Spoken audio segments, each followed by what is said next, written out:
Hey everyone, how are you doing out there today? Let me get stuff changed around here. And we got a few people in here today.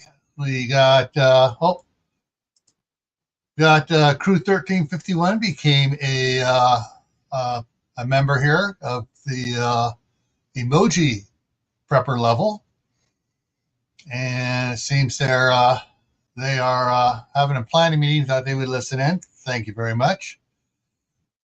And we got Phelan Clan Wolf here as well. And we got an old friend in under a new name. Ryan the Gamer is now Little Man Cousin Bo. So, yeah. All righty. So, before I jump into it, give a quick background where we're at. So, this is the fourth session of proofreading the novel Against the Wind up here. There we go. Get a finger moving right over it, the one in the corner there. It is the first one of the Against the Wind saga, which includes everything on the top row. This one here, and that one there are all part of the in the Against the Wind saga. And so we're working our way through it. I'm hoping that by summertime, I will have some of these published on Amazon, like the two here in the corners published, the next two in published, this one down here published, and this one here published on Amazon Kindle. And I'm also going to see if I got to get with Tammy McNeil, because she has published several books. She's actually got them published in hard copy, and I got to see about getting that done too. See if I can release them, so that they'll release that one there, this one here, then these two over here at the same time, followed by this one and the other one. Yeah, so there's an order for them to be released.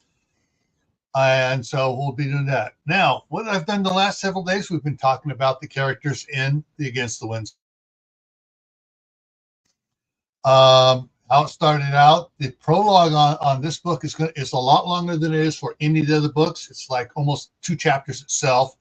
Talks about Walt Rogers, the main character, how from the time he was 20 and inherited his uncle's ranch when his uncle died in a car wreck when he was hit by a drunk driver, and all the things leading up to it, the things going on, taking over the ranch, learning how to run it, getting his grandmother and grandfather to come to the ranch and help him out, getting asked by the sheriff to help track down some bank robbers that were gone into the wilderness.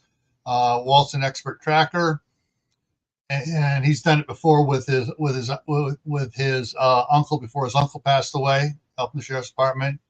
Sheriff decided to retire, nominated Walt to take his place. Walt was involved with after he captured those bank robbers. He was involved with a DHS special tactical team that came in because the bank robbers have been identified as persons of interest with terrorism, and there are a lot of things going on. And Walt got his uncle Dan had was making arrangements with the high school, which was backing the 4-H and the Future Farmers of America, about having them come out to his ranch and work with some of the rescue horses he had out there. Hey, Alan's in the house, world survivor. Hey. And so, and in that there was a young woman,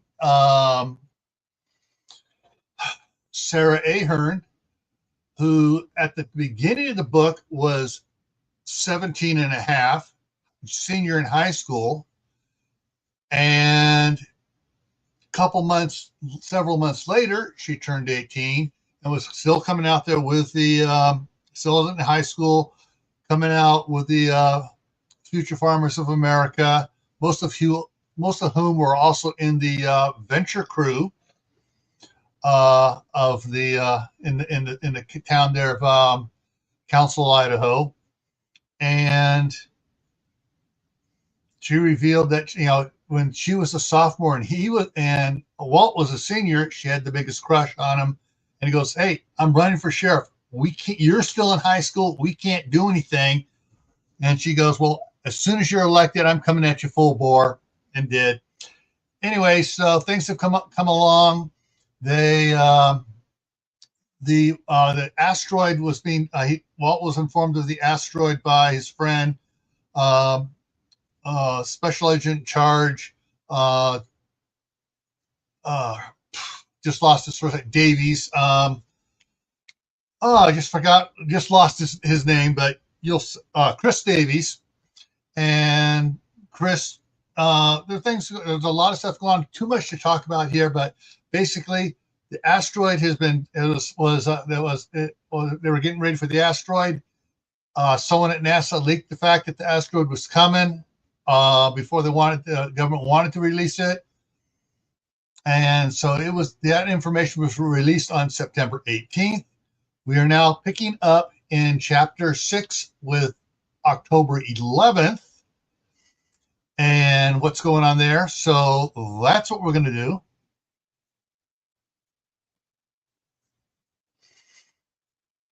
So, and there's so yeah, this what I'll be doing also is it's going across here as I'm proofreading. Sometimes I'll find an error that I typed in, and the one person that helped proofread it, she didn't catch it either. And so I'll be rereading it, because when I read things out loud, they sound differently in my mind than when I'm just reading quietly. And it's like, wait a minute, that doesn't sound quite right, because my mind interjects and twists things to make it fit. So that's what's going to be happening here. So let me I'm going to drop down to the bottom corner here, and we're going to go through and we're going to be reading it. And so I'm trying to get these done so I can start releasing them by summertime on Amazon. All righty. On October 11th, the evacuations were anyone that wanted assistance in relocating had been moved. The president was safely bunkered in the new facility, the new specially built bunker in the Appalachian Mountains of eastern Kentucky. Key members of Congress were spread out between the 10 other bunkers.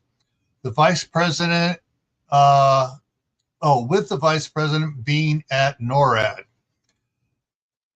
Members of the president's cabinet were also spread out to ensure that if any 2 or 3 bunkers were destroyed, the government still had most of its elected officials. The only one who was not hunkered down yet was the Secretary of Homeland Security, who with his team were checking on all the bunkers and key facilities. He would head to Colorado soon, then down to New Mexico. On October 13th, Professor Johansson emailed Walt and asked him to call him at the number given in the email. When Walt called, he found the professor in a state of near panic. He said he and his team just received some new data that made all of the information that was given to the government useless and extremely understated the effects of the asteroid. He needed to get hold of Secretary of Homeland Security or the administrator of FEMA, but they were not answering the numbers he was given. When Walt asked what the problem was, the professor said that simply the asteroid did not have a primary core have a primary iron core like they thought, it was made up of plutonium, osmium, and uranium, making it many times denser and having a much greater gravitational field than they had calculated. The tidal waves would be greater than the revised numbers he gave back in August, which themselves were much greater than the original projections the government had planned for. Walt told the professor to stand by his phone and he would get hold of one of them for him. Walt pulled out his satellite phone and entered the speed dial number for Special Agent in Charge Chris Davies. Sorry. This is one I may need to correct. Walt pulled out his satellite and entered the special number. Okay. Had entered the speed dial number Special Agent had given him just in case he absolutely needed to get a hold of Secretary of Homeland Security. Okay, it's right. I was getting a little blurry there. When the secretary answered the phone, Walt announced who it was. The secretary replied, "I'm surprised to hear from you, Sheriff. I didn't think you liked me." "Not that at all. You should hear how I talk to my brothers, who I love to death, sometimes with my fist." The secretary laughed. "I'm the same way with my brothers. I take it you aren't calling to pass the time of day." "No, sir. I just talked to Professor Johansson, and to quote my uncle, we got a big shitstorm of trouble heading our way. The numbers on the asteroid are all wrong." "What?" "Stronger, badder, uglier. The professor wants you to call him." "What's the number?" Walt gave him the number and said goodbye. Then he started making calls to his dad, who was now at the ranch, to Sally and David, who were at the Thomas's cabin near Wellington, Washington, and SAC Chris Davies. Joseph Donaldson was heading to the underground pistol range in the barn that Kathy was sleeping in the loft of. Working out with the others in the morning PT had made him realize something fundamental. He'd gotten soft and he hang on, I screwed that one up. He'd gotten soft. He had gotten soft and couldn't do. Let me change that. Let me update that. It's supposed to be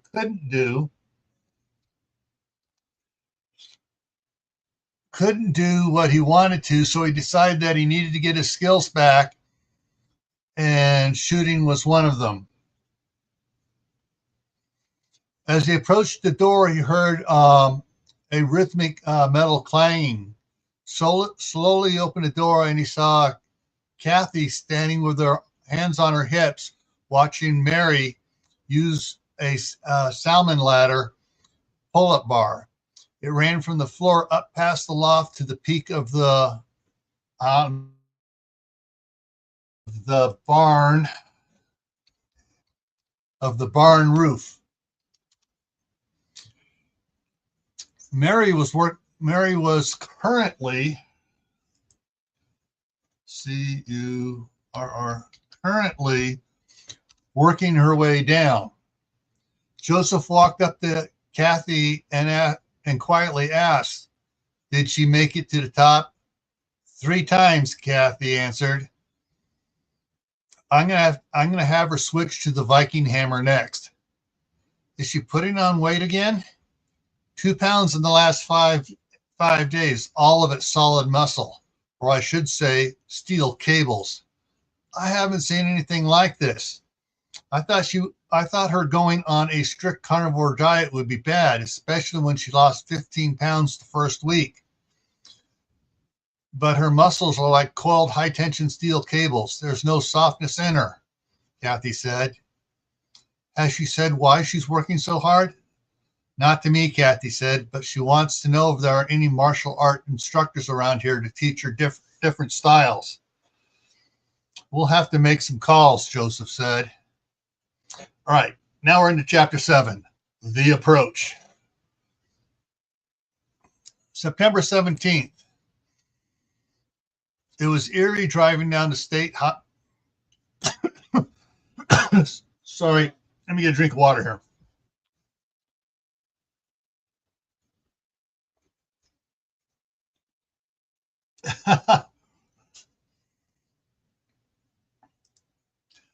Alan, these guys are at least trying. All right. It was eerie driving down Interstate 80 without any other vehicles on it. Occasionally, there would be another truck heading east, but since he passed Auburn, Bobby Trickle had not seen anybody heading west. His oldest son, Mike, who was also a truck driver, had radioed that there were several loads of sugar at the C&H sugar plant in Crockett, just off Interstate 80 near Highway 4. That was 2 days ago when he was taking the last load to the Rogers Ranch in Idaho. His other son, Jacob, had gotten there yesterday with the family buses in tow. Bobby's wife, Maureen, had drove a Class A bus, and daughter-in-law Susan and daughter-in-laws, plural, Susan and Terry were in the old converted Greyhound bus with the 5 grandkids. He just passed Fairfield and was coming up on the Carquinez Bridge, traveling a bit over the speed limit, when he saw the roadblock ahead.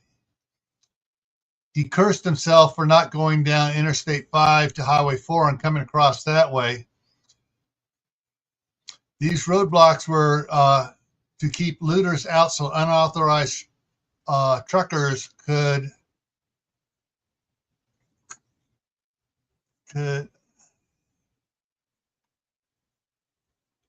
these roadblocks to keep looters out so that authorized truckers could collect left behind supplies for the relocation camps. Usually truckers had either an escort or a loading team with them. Bobby had neither. He hoped his authorization slip from 4 days ago would be honored, but there was no telling. The officers and military police at checkpoints were under orders to confiscate the trucks of looters and send them on their way on foot. If that happened, he would have no way to let his family know to head out without him. Suddenly, his peripheral vision spotted a black sedan coming up fast from behind him. It looked like it'd be a cop car, but it didn't have any flashing lights on.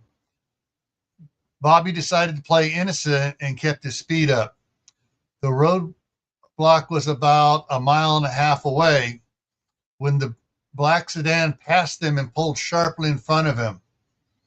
At that point, its strobe lights came on, but instead of slowing down, it kept speeding towards the roadblock. Suddenly, those men in the roadblock scrambled to make a hole for the sedan.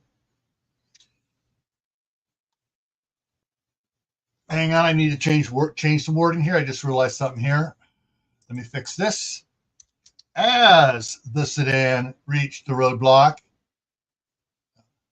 No, never mind. I read it wrong. Let me fix that back.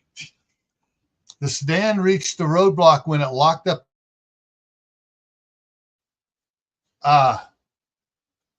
Let me switch that around. Yeah, I need to switch that around. Move that over here to the front. We're going to change that to the, and this one here gets a capital on it. When the sedan reached the roadblock, it locked up its brakes and skidded to a stop in the hole. 5 seconds later, it was burning rubber and pulling away. Still maintaining his speed as he got several hundred away, Bobby spotted 2 of the men at the roadblock starting to wave to him to pick up his speed. Not being one to question the fates, Bobby shifted and pushed down hard on the accelerator. His empty truck and trailer lurched forward as he shot through the hole doing 70 and sped onto the bridge. When he was halfway across, he saw the black sedan stopped at the off-ramp for Crockett. Downshifting quickly, Bobby started to apply brakes. As he got up to the exit, the sedan pulled ahead on the off-ramp and headed towards Crockett. Bobby followed the sedan all the way to the C&H sugar plant and into the shipping dock. He saw Mike's 45-foot box trailer was off to the side, looking like it was ready to leave, and Jacob's truck was hooked up to carry a dry goods tanker that was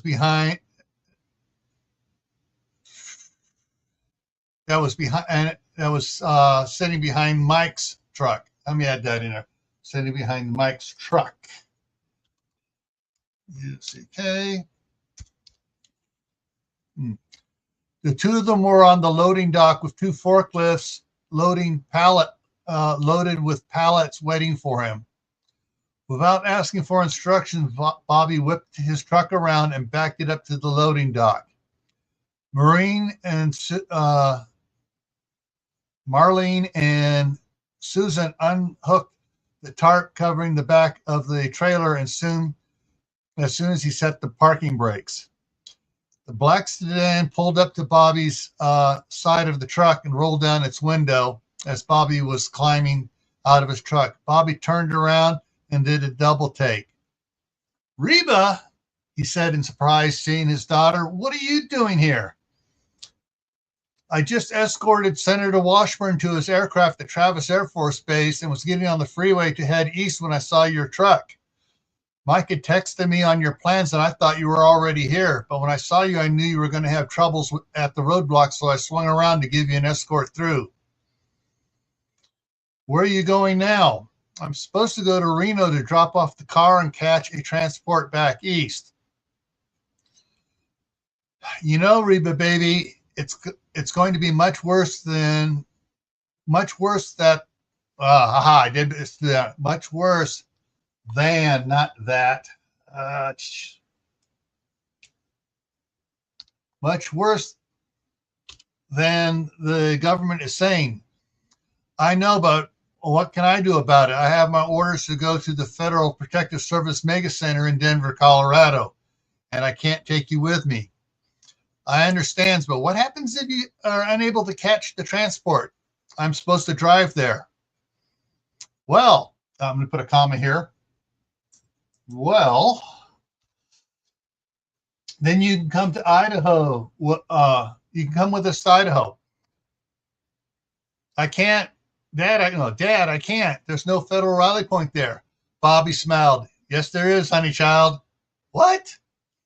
"It's a secret backup facility there, and there's a super duty prepper ranch nearby that's run by the sheriff. That's where we're going to go to. The sugar is our buy-in to the ranch. Come help us get there, and then you can go to the federal facility and check in. That way we'll be close to each other when it happens, and in case something goes wrong." Reba thought for a moment. "How long before you're ready to go?" "As soon as I'm tied down and fueled up, we're on our way." "All right, I have a feeling you're going to need my escort service again." "That's my baby girl." As the asteroid neared the Earth, its gravitational forces began to affect the flow of molten lava around the Earth's core, causing an increase in earthquakes and volcanic activity around the globe. As scientists later discovered, the asteroid had a heavy metal core type with significant gravity. Hang on, someone just texted me. I think it's my daughter. Okay, she's not feeling well. She's not going to church. She's going to send a couple of grandsons over here. So I may need to go skip out once they get. Actually, I need to go unlock the door. I'll be right back, gentlemen. Don't go anywhere. And ladies.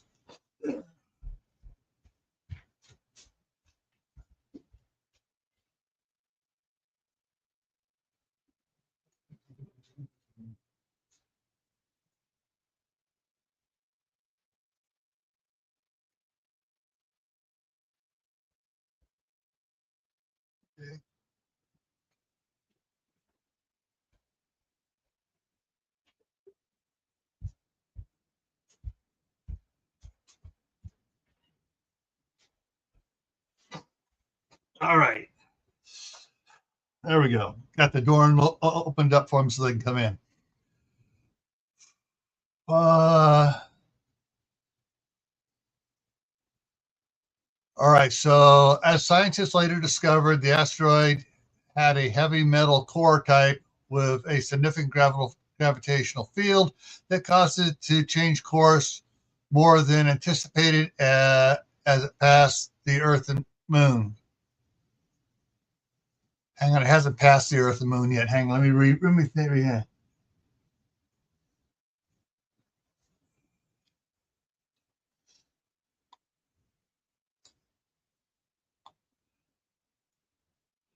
Let me rethink that one. That sentence isn't, Sometimes when I type it out, I think thinking one thing. When I type it out, I keep on going, and when I reread it now, I find something a little different on it. It's not saying right because it's still 3 more days before it passes the Earth. So that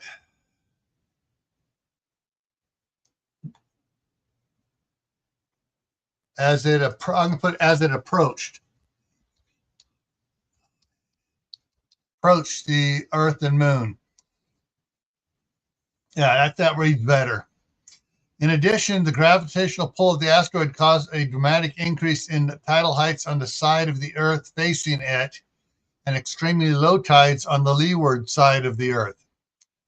This caused unusual surface pressures on the tectonic plates, which in turn squeezed the magma below, causing it to shift, and that in turn caused more plate slippage and more earthquakes and more volcanic activity. Yeah, it's House of Cards falling down here. Walt woke to the sounds of screams and the room around him vibrating intensely. He immediately realized this was a much worse earthquake than anything he'd felt in the last couple of days and quickly began to get dressed.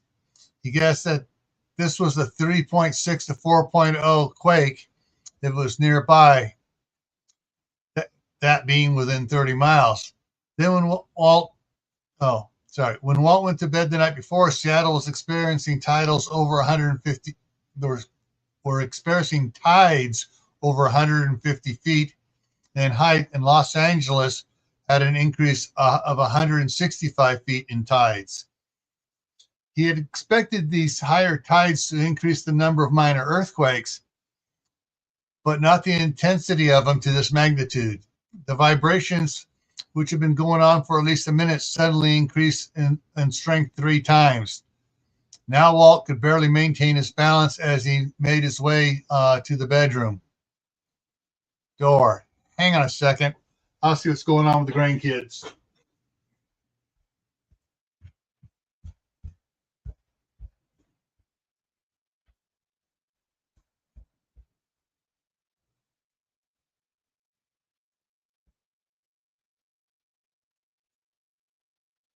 Danny or Oliver? I'm doing a live stream, so keep quiet, okay? You can watch TV though. Huh? Yes, you were being very good yesterday.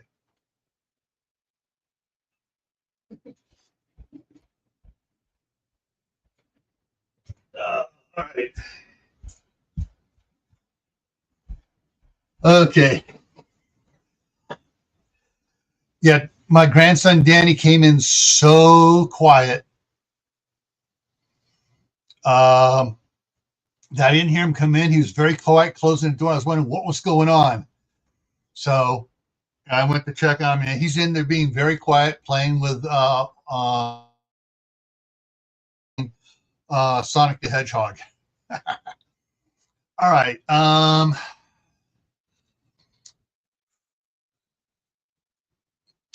Walt could barely maintain his balance as he made his way to the bedroom door.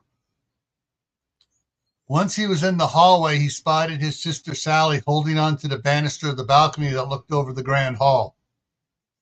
Sally, Walt shouted, get away from the railing before you bounce over the edge. I can't, she cried out, holding tighter with both arms wrapped around the wooden top railing of the banister. Walt stepped over to her, placed both hands on her waist. Let go. Oh, I got to change that capital. Let go, he shouted over the noise of the earthquake and firmly pulled her away from the banister and set her down against the opposite wall.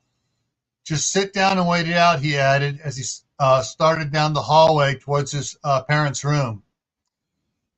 Mark and Mary struggled out of their room into the hallway when an intense shockwave hit the house and knocked everyone to the floor.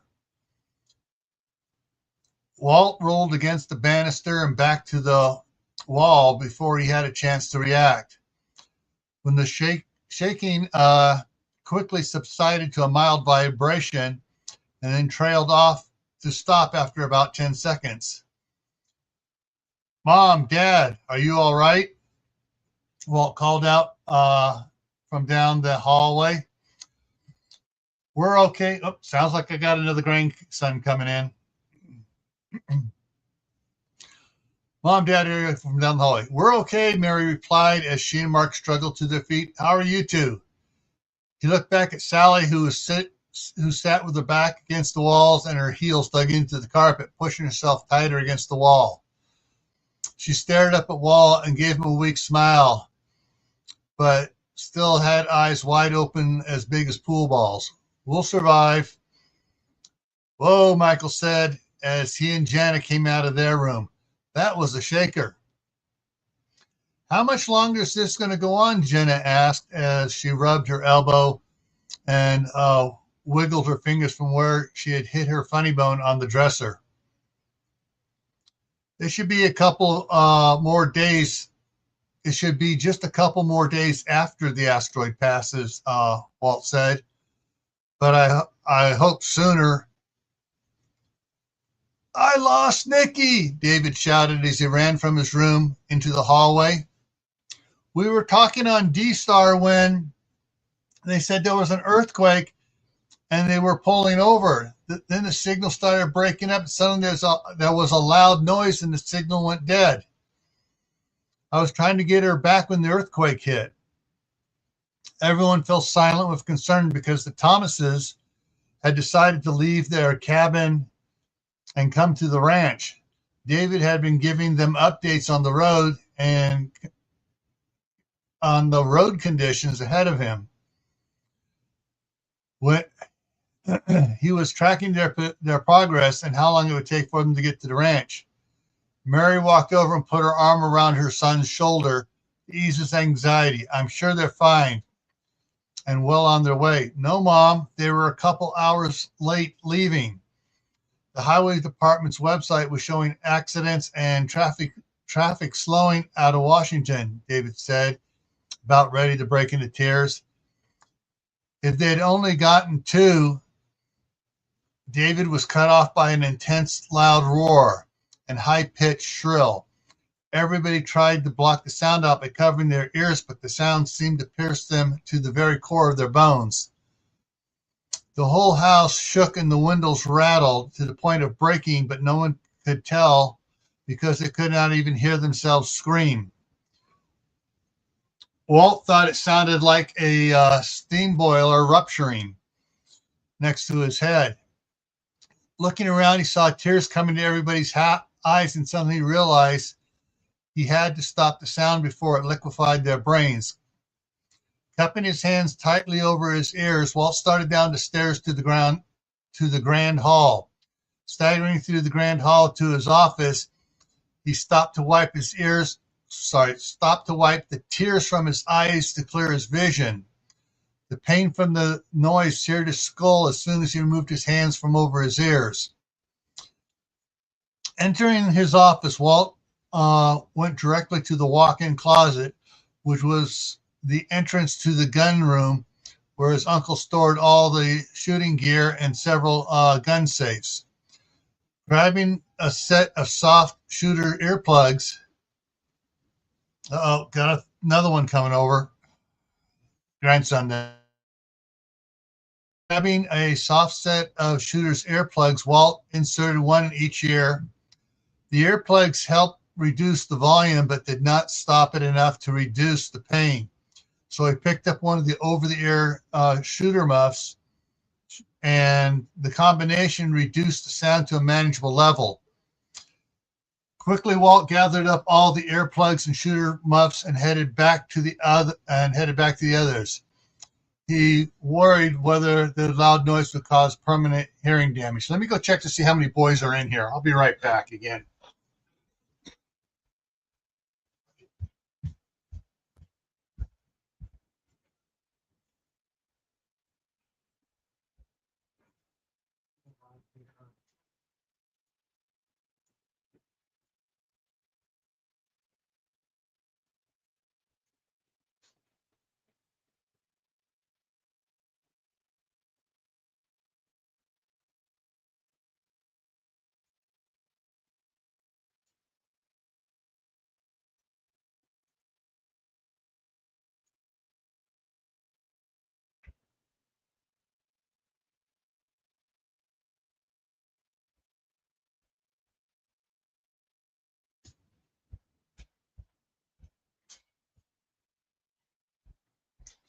All right, I'm back. Now, I got 3 grandsons now, number 2, 3, and 4. All right.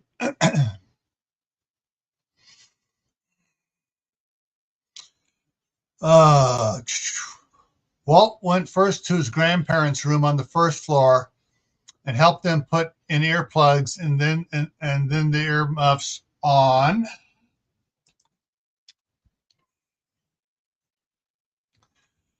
Then he went upstairs and handed out ear protection and helped everyone get the gear on. Once everyone was set and indicated they were able to function, Walt directed them all to head downstairs to the basement.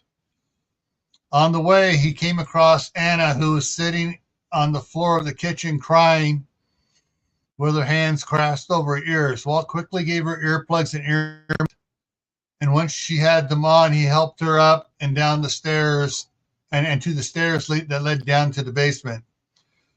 When everybody was in the basement, Walt led everyone to a locked storage room in the back corner. He unlocked the door and turned on the lights. Then he walked to the far side of the room to what looked like a bank vault door. Spinning the handle, he pulled the door open. Walt smiled at everyone's expressions when they saw what was behind him. Before them was a 10-foot diameter concrete tube that was illuminated by only one light fixture. The tube went for over 100 feet before it disappeared into darkness. There was a steel grate that gave the tube a 3-foot wide floor. Walt stepped inside the tube and reached to his right and flipped a switch that turned on a string of LED lights that ran the length of the top of the tube. Then he flipped another switch and another string came on underneath the grates. Waving everyone inside, he closed the door behind him. As soon as the door sealed, they all felt the absence of the noise and began to slowly remove the hearing protection. What was that? Mark asked as soon as he had his hearing protection off. What? Walt asked, not hearing his dad. What was that? Mark repeated louder, almost shouting in volume.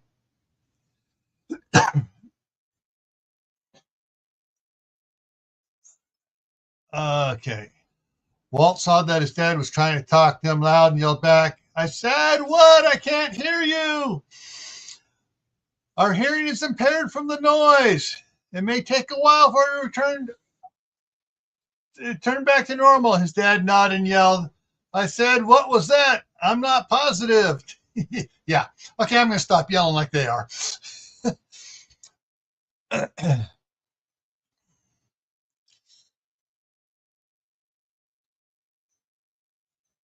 So I scrolled up too far. Yeah. What was that? I'm not positive, but it sounded like a steam boiler rupturing on a monumental level, Walt replied, shouting. But what could have made a noise like that? Michael shouted. Let's see. All right, someone else just came in.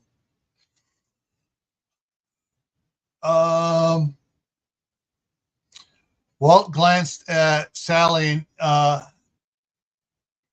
and David and grimaced before answering.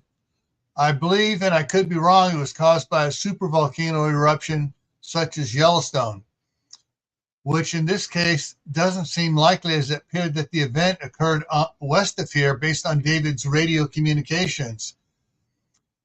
The most likely scenario is a massive underwater eruption along the Cascadia subduction zone. And from the facts that it was so loud this far from the coast, I have a feeling that the entire zone ruptured with volcanic activity. I don't believe it was Mount St. Helens or Mount Rainier, Walt said to himself. No. Walt kept to himself that if it was either of those, then it had to have been a massive eruption that would have blown the mountains, make that plural, the mountains away. Sally and David both started shouting questions on top of each other so fast that Walt couldn't keep track of the questions, so he just held up his hands and said, "Stop!"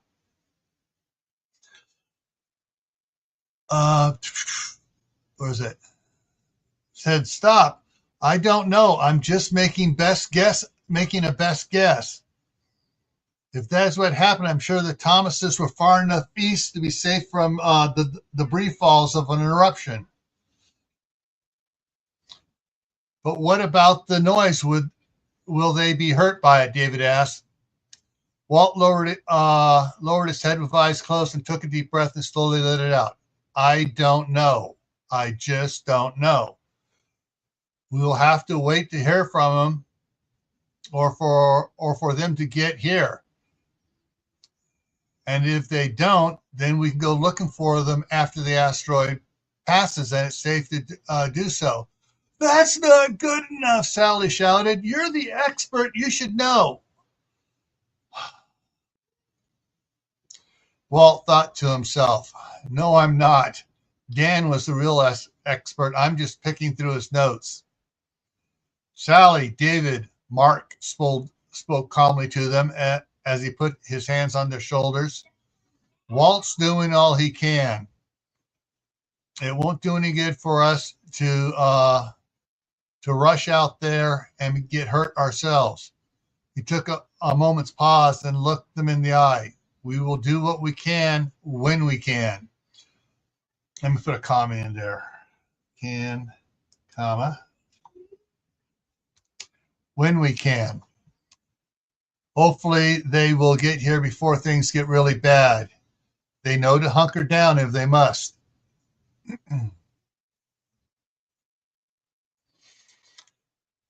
I'm sure they'll make contact as soon as they can, Mary added.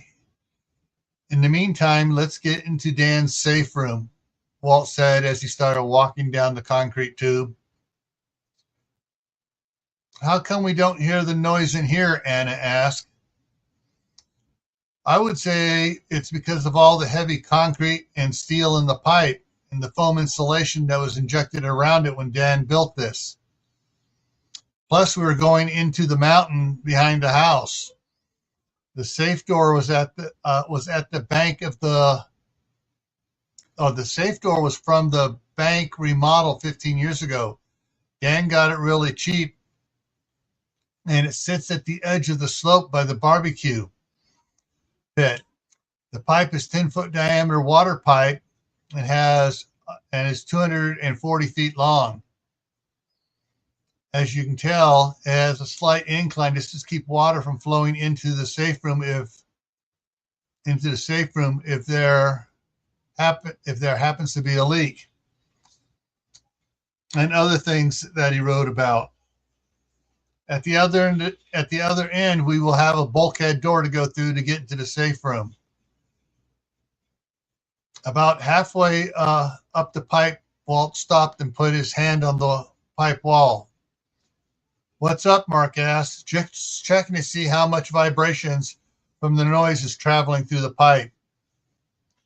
Walt kept his hand on the wall a few seconds longer before he moved and continued walking up the pipe. It seems to be dampening by the surrounding material and distance. "I could hardly feel vibrations," Walt smiled, then added, "Either that, I'm just getting numb to the vibration."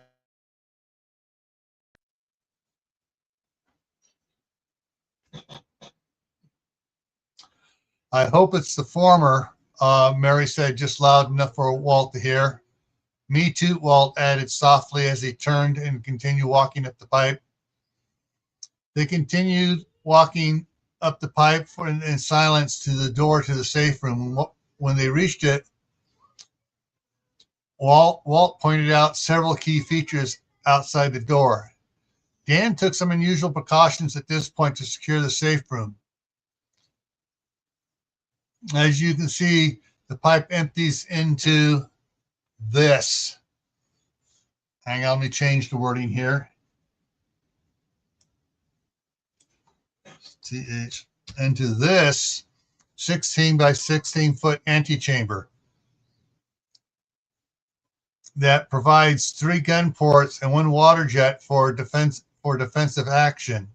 Walt pointed to the 6-inch long steel cone with a 1-inch orifice on it and three 3-inch steel hatches in the wall facing the open pipe. He turned to the right and unlocked what looked like to be a double-wide ship's bulkhead door and pulled it open. Stepping inside, he reached to the right and turned on the lights. Everyone gasped at the size of the safe room. The room was a dome over 50 feet across and 30 feet high in the center, with a ring of 8 pillars 1/3 of the way out from the center. All the surfaces were covered with concrete, and there were several doorways leading off the room. There were 8-foot-high office dividers sectioning areas from each other, a kitchenette along one section. Inside the ring of pillars was an area of couches and coffee tables and a couple TVs. There was some structural work attached to the pillars for the floor of a loft area that was not yet completed. "David," Walt said as he pointed to one of the doorways, "that's the backup communication center." Walt snorted a chuckle. "Although you will find more equipment in there than anywhere else on the ranch. You should be able to grab a live satellite feed from Google or one of the others that Agent Davies set up. Sally, go with them and see if you can contact Mrs. Davies. Her contact information is posted by the ham radios. Try landlines first, then cell. If you can't get through, repeat with the GITS number that is posted above the landline phone." David ran off to the communications center with Sally hot on his heels. Mark walked over to the wall that was made up of bookshelves, and Mary and Anna made for the couches. Michael and Janice started fixing some coffee in the kitchen when another quake shook the safe room. Not nearly as strong as the one that woke everybody up, but strong enough to make them grab hold of something to stabilize themselves. Mark was looking at the dome of the room with concern. Walt smiled. "Dan built this to take a lot more than a 7.5 quake. There are anchor rods drilled deep into the bedrock. and tied to a web of rebar throughout the dome. How did you find out about this room? Dan never said anything about having told you, Anna asked Walt. He didn't in person, Walt replied. He left me all sorts of information on his computer and in a Kindle that he had hidden for me to find after he died. Sally came back into the room. Walt, no one's answering the phone at the Davies house. I let it ring 4 times and it goes to answer machine. I think they can't hear because of the noise still going on, or their hearing hasn't recovered yet. Walt thought for a minute and looked at his wristwatch before he spoke. I need to go to the office this morning. It's 5:40 now. I'll head out in about 50 minutes and take a swing by the before into town. All right, gotta fix that. Before continuing,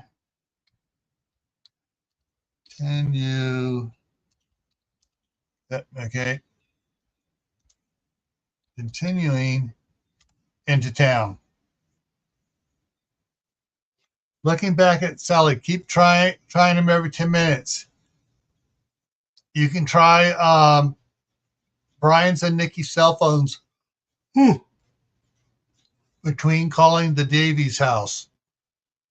Okay, thanks, Sally said, and she turned quickly to go back to the communication center. Hey, Walt called out to her, causing her to stop and turn around. Don't kill their cell phone batteries. Call one at a time. Call one time and the other the next time. Got it, she smiled, spun around again and towards the communication center, then stopped. How about we just text them? That uses less battery and stays on the phone until deleted. Sounds good.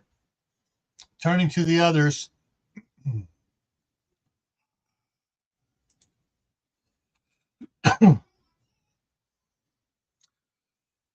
Where was I? That sounds good. Turning to the others, Walt continued. I'll head up to check out to see if the noise has stopped. I'll let you know. Once the noise has stopped, you can go back into the house. However, you should keep your hearing protection with you at all times. Also conduct a check of the house, the hydrogen plant, and storage tanks for earthquake damage. Walt paused while he considered what more things needed to be checked out, then continued. Also check the water storage tanks, the wells, the water-powered generator system, back up all the computers and bring the backups in here. Also, anything else you can think of and make a checklist of everything. I think we may be doing this a couple more times before this is over. We'll take care of everything, Mark said with pride of his son's command actions. Now go to work and take care of the county. I'll also go check on the ranch hands and give them hearing protection, he added as he followed Walt to the door. Walt smiled and nodded, then opened the door. As he walked to the vault door, he put his earplugs back in and placed the earmuffs over his head. Mark did likewise.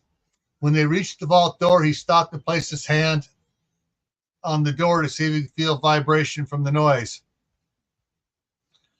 Walt couldn't tell what it was, but there was a slight buzzing sensation when he pressed hard against the door. Taking a deep breath, Walt unlocked the vault and pushed it open.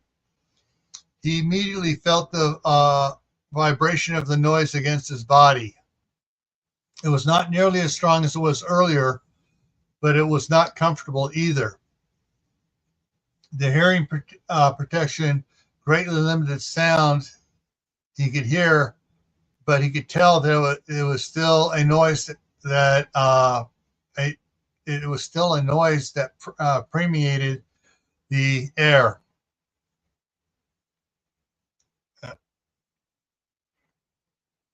Carefully, Walt lifted the earmuffs from one ear in anticipation of the noise. He heard the background roar that sounded like a broken steam pipe, but not like before. He totally removed the earmuffs and found it was not painful. His head did not feel like it was being split in two. Next, he reached up and slowly pulled an earplug out. Hang on, something's out of whack here. Yeah, okay. Extra space between the comma there. Pulled out, ready to shove it back in if needed. A little time till it was all the way out. He grimaced at the pain and reinserted the plug. The noise was still painful about the air plugs, but he didn't need the muffs. Mark hand signaled that he was going to go after the hearing protection for the ranch hands.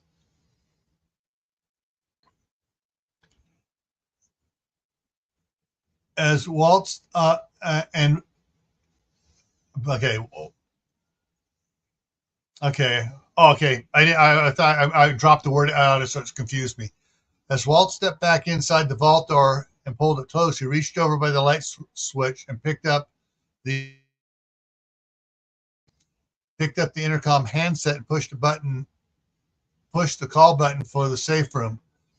A few moments later, Anna picked up the handset in the safe room. The noise is still loud, but not nearly as loud as before, Walt informed her. I don't need their earmuffs, but it's a little too painful without the earplugs. I'm going to go ahead and take a shower, then test taking out the earplugs again. Tell Sally and David to stop trying to reach anybody by voice and try and to hang on, let me change that up. And to do text messaging only. Got it. Are you sure you're going to be okay without your earmuffs? I should be fine, but I'll keep wearing them just the same. I'm going to get the decibel reader from the office and check how loud it is now, and then I'll check after I'm ready to leave. I'll bring it down for you guys before I go. Okay, your granddad is making a jobs list for everybody as soon as it's safe for us to go out. And we'll be able to hang on. Just got a flat message flash of a message coming in, so I hate it when that happens, you know. I wish it wouldn't even give me a message that stuff was there.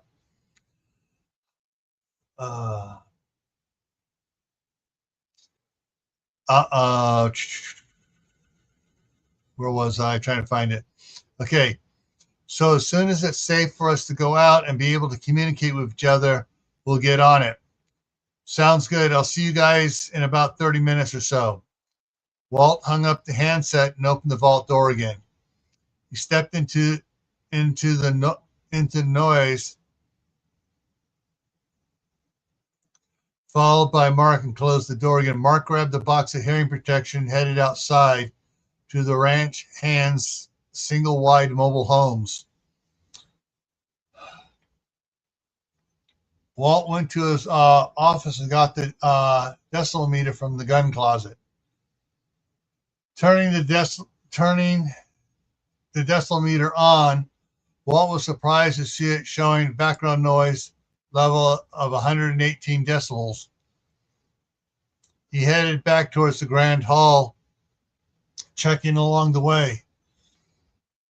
All the windows were still intact and nothing had spilled from the bookcases or any of the shelves as far as he could tell.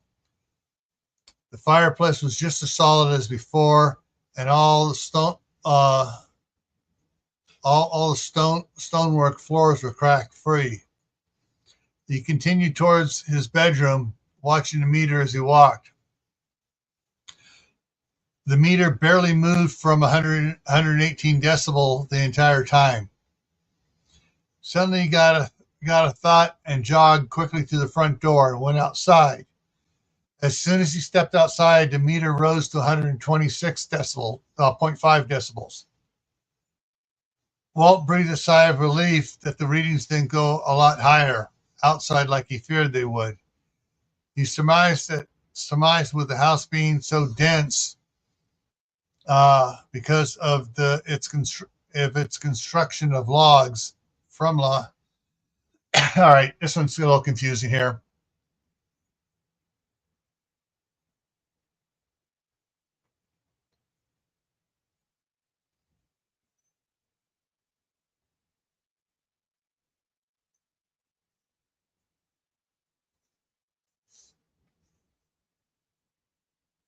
Hang on. There we go. Walls being so dense because of its construction from logs, but construction of logs is fine, I guess. It would keep more of the noise out, and that the outside readings would be harmful to the body as a whole. Walt went back inside and continued towards his room. When he reached his room, Walt set the meter on the bed and started getting ready to head into town. He pulled out a fairly new pair of Levi's, a uniform shirt, and laid them on the bed. He grabbed a pair of briefs, a tan T-shirt, and a pair of white wool socks, and laid them on the bed as well, then headed to the bathroom. When he opened the shower door, he realized he hadn't checked to see if the water was still working or if the hot water heater was still in place. Shrugging his shoulders, he reached in and turned on the hot water. It came on. That was one less thing to worry about. There was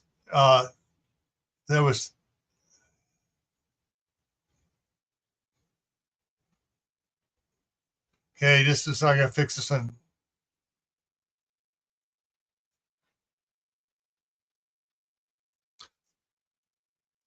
Let me take a word out of there. There was still water pressure. Letting the water run, he put his feet in the stream to check the temperature until it got hot. Whew, Walt said to himself. The hot water heater was still working, another thing he didn't have to fix. Adjusting the water temperature to a comfortable level, Walt shucked his clothes and stepped in the shower. As the water flowed over his head and shoulders, he relaxed some and wished he didn't have to go into town. But it's his responsibility to manage the emergency response for the county, and he knew that the small county health center would be overwhelmed with frightened and sometimes injured people, and some who would not be well behaved, as his mom liked to say of the rowdies and drunks he was having to lock up lately.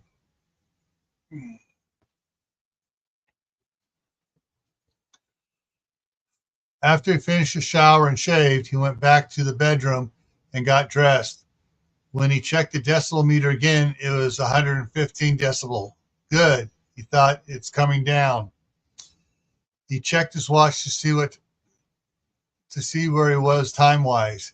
Then he headed to the kitchen for some breakfast. He grabbed a bowl from the cupboard and a box of Raisin Bran from the counter where several varieties of cereal sat. He poured the bowl full and got milk from the refrigerator and drenched the flakes. Sitting on one of the bar stools at the kitchen counter, Walt was unsure what to do next. He had his responsibility as sheriffs and his responsibility to his family. He didn't want to leave him, yet he had another family out there as well. Shoving another spoonful of Raisin Bran in his mouth, Walt pulled out his phone to text Sarah. When he unlocked the phone, there were 3 messages from her. She's going to kill me, Walt thought. Hang on a second. I got to change that. That's a thought, not a speaking. So I'm going to change that from a double quote to just a single. Yeah.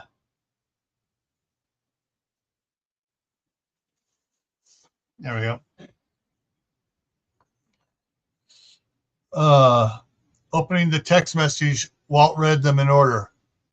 What's going on? That was some shaker. Are you okay? Do you hear that loud noise? It's painful even with earplugs. Any idea what's causing it? Sally got a hold of me. Text me when you're out of the shower. Walt smiled. She was okay for now. He started typing a text message to her. Decimal meter at 115 inside the house, down from 118 20 minutes ago. Should continue to drop. We'll text when I leave to go to the office. See you soon. I do love you so much. I'm an ass for not texting sooner. He pushed the send button, set the phone down, and shoved another spoonful in his mouth.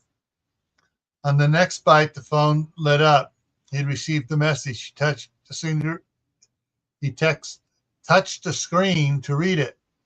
You're right, but you're my little ass. Love you more. Walt laughed and spewed the food across the counter. She was okay. After finishing the bowl of cereal and cleaning up the counter, Walt took another reading of the decimal meter. It was now down to 105 decibels. Good, it's dropping faster, he said, although no one could hear him, even if they were there in the room with him.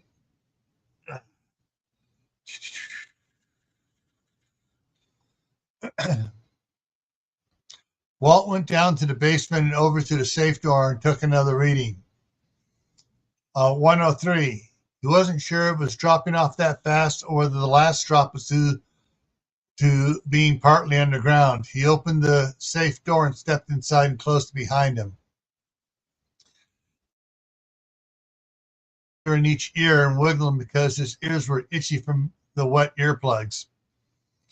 He headed up the pipe to the safe room. And the irony hit him. Dan had put a safe door at the tunnel entrance to the safe room. He could just see Dan laugh at him for being so slow and just getting that. When he entered the safe room, everyone looked at him and opened their mouths to speak, but because Mark was holding up his hand quickly, anticipating everyone was asking questions at the same time, but stopped because Mark was holding up his hand quickly to stop him from anticipating everybody wanted to start asking questions. He looked at Walt and waited. Walt took the cue. The decimal meter was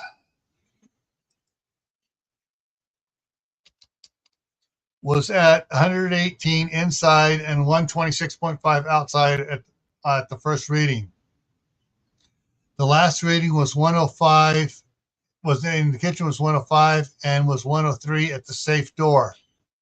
But that may be because the room is partly underground. Hey, Sally, thanks for texting Sarah.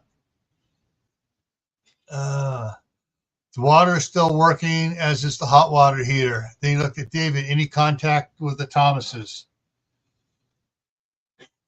Yeah, Nikki texted that they stopped at a light when the sound started. They were able to get their earplugs in pretty quick, but it is still a bit painful. They see a big red orange glow to the west along the horizon. As far as they can tell, Mount Rainier is still intact, as is Mount St. Helens. They are making slow progress. Most of the other cars have pulled off the road, but some are still on the roadway, not moving, so they have to work around them. But they themselves,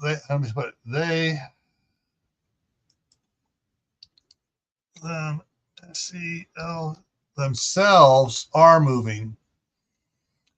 They are just about to Davenport, Washington. They should be, hang on, I need to put something on here. Should be 1, 2, 2, 3. He checked it. He checked his watch.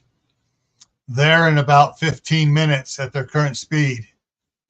I checked the map. The maps. The elevation is 2,300 feet, so they should be safe from the tidal waves and any run-up surges. Walt could tell that David wasn't happy about the situation the Thomases were in. Excuse me. But at least they were still making their way here. So he took some consolation in that. Then he had a terrible thought. Show me the map. David brought up the digital map on the computer. Walt stood behind David, leaning over his shoulder. There. I got to make a capitalize that word. He pointed at the map. Have them head south on Highway 28 in Davenport, and then left on 23 at Harrington. Then get on 195 south in Steptoe and follow it to 95 south. That way they don't have to go through Spokane Valley, or Coeur d'Alene. Got it, David practically sang and ran back to the communications center. Sally coughed and stepped forward a little. I got hold of Mrs. Davies. She was okay. She was getting a little panicky the last couple nights, so she was in their bunker when the noise started. It sounded like a loud rock concert, but we could still talk on the radio. She didn't think about earplugs and her husband's gun supplies. She asked me to get you to let him know she's okay. She texted him but had not gotten a reply. Let her know that I'll do that. Waltz him the decimeter. How are the ranch hands? Doing great. You're not going to believe this, but one of the wives was so scared of the earthquakes, she had her family sleeping down in the cargo container shelter you buried for them. When the other wives found out, they all moved down there to sleep at night. The sound wasn't quite so bad down there, but they're doing a lot better now that they have hearing protection. I wrote him a note to stay inside until the noise stops.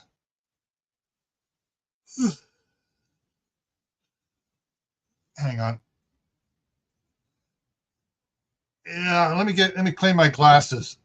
Yeah, with the humidity so dry here, my eyes start watering and itching, and so my eyes get a little blurry. Then it's been a day since I've cleaned my glasses, so there's eyebrow grease oil on them. And as my mom said, my eyelashes are too long for a guy. She was always jealous of how long my eyelashes were, and they rub on the lenses of the glasses as well too.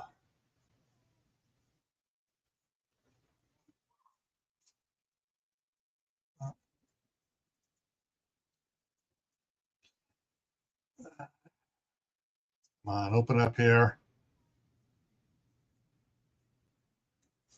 There we go. Just getting these things clean. If I didn't know better, I'd say one of the grandsons had picked them up and put their paws all over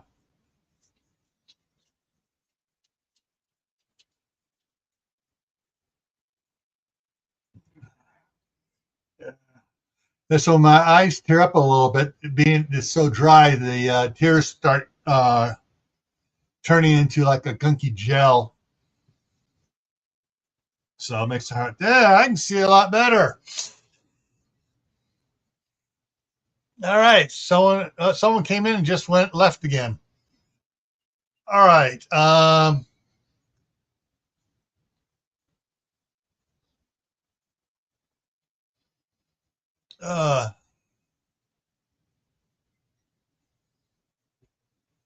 hmm. Good, Walt said, and lowered his head a little to lean in towards Mark. How's everybody holding together down here? Walt asked softly. Not as bad as I feared, with the new rooms to check out and all the stuff to play with. Everybody's keeping busy, so they don't have much time to dwell on what's happening other than it's it's a challenge to deal with. After a couple hours, though, who knows? Well, in an hour or so, if the decibels keep dropping, you might want to have everyone go take a shower and start checking out the ranch and the buildings for quake damage. Also, check on those at Redoubt Village LLC. See if they're all right. You need to you will need to take pen and paper to communicate with Walt. Suggest hang on, we put it. Communicate with them. There we go.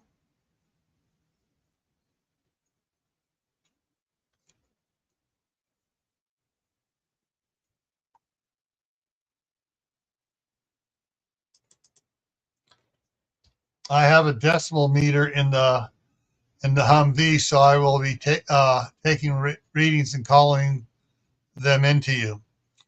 Sounds like a plan. And Walt, his dad's voice changed. I'm proud of you, son. Walt turned three shades of red and quickly headed back out of the safe room. When he got out of the tunnel and secured the safe door, he headed to the garage via the mudroom. Stopped at the door. Walt took down his duty belt and hat from the pegs next to the door. He's hang on. I got boys making noise out there. I'll be right back.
All right. They thought it was going to be fun to play tag.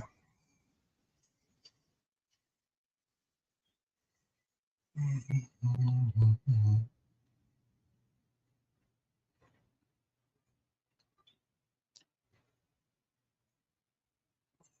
right. Stopping at the door, Walt took down his duty belt and hat from the pegs next to the door. He slid his hat on first, then buckled the belt on, tying the lace for the holster around his leg. Grabbing his Levi's wool-lined jacket and slipped it on, and tossed the duster over his shoulder and walked out the door to the garage. He walked over to the Humvee and opened the back up. Moving some things around, he found the department's decimal meter and pulled it out. He, excuse me, he used this one to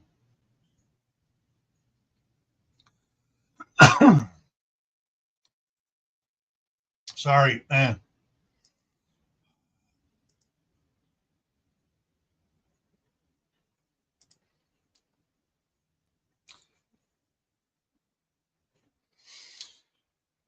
He used this one to see how loud the teenagers' car was with their modified mufflers and how loud their parties were.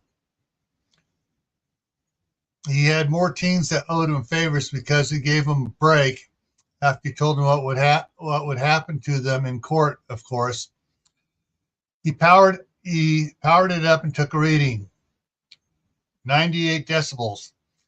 At this rate, it'd be back down to normal within an hour. He closed up the back of the Humvee.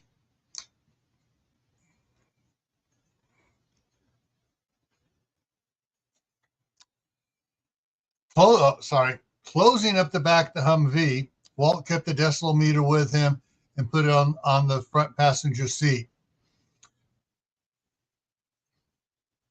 Then he went and opened the garage door. He stopped in his tracks at what he saw.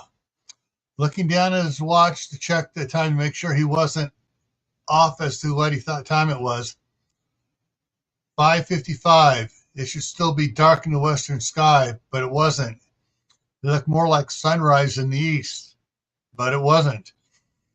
If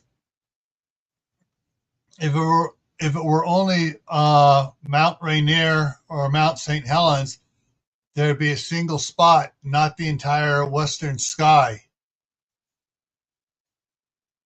Oh, it would be a single spot, not the entire western sky. It had to be the Cascadia subduction zone, and it sure was putting out a bunch of light. Then it hit him, volcanic ash. There would be a lot of it coming. With that long of a volcanic fracture,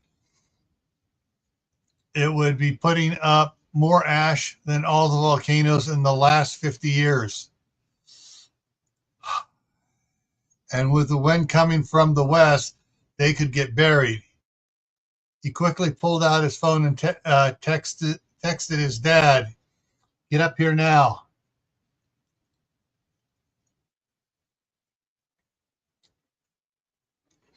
Walt walked onto the driveway and looked around at the various buildings that were on the ranch. They all had steel roofs with steep angles to keep snow from building up on them. But he wondered if they'd be steep enough for the volcanic ash that would soon be coming here. As long as it was dry, the ash should flow off. But if it were wet and sticky, it might just be like concrete and build up and collapse some roofs. Mark came running out of the front door and came to a skidding halt when he saw the sky.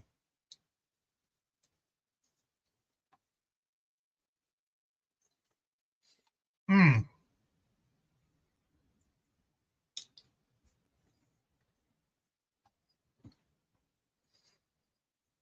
on here.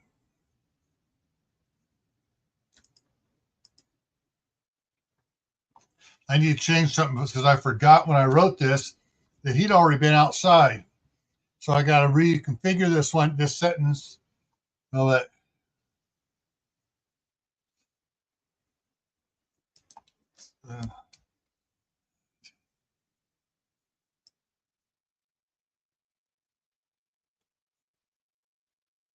come on, there we go. That a lot brighter than when I was up here before. There. Period. There. Fix that. What's what I'm looking for? Uh, shoot. I know the word.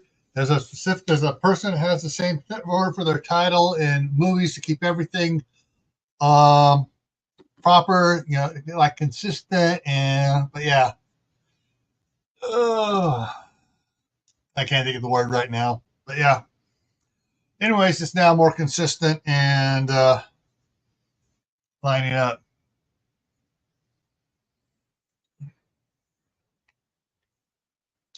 The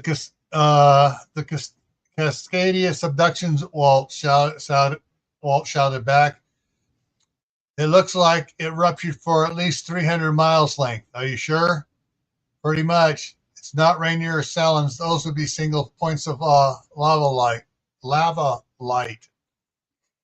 This isn't good, Mark said as he scratched the back of his head. Do you have a plan for this?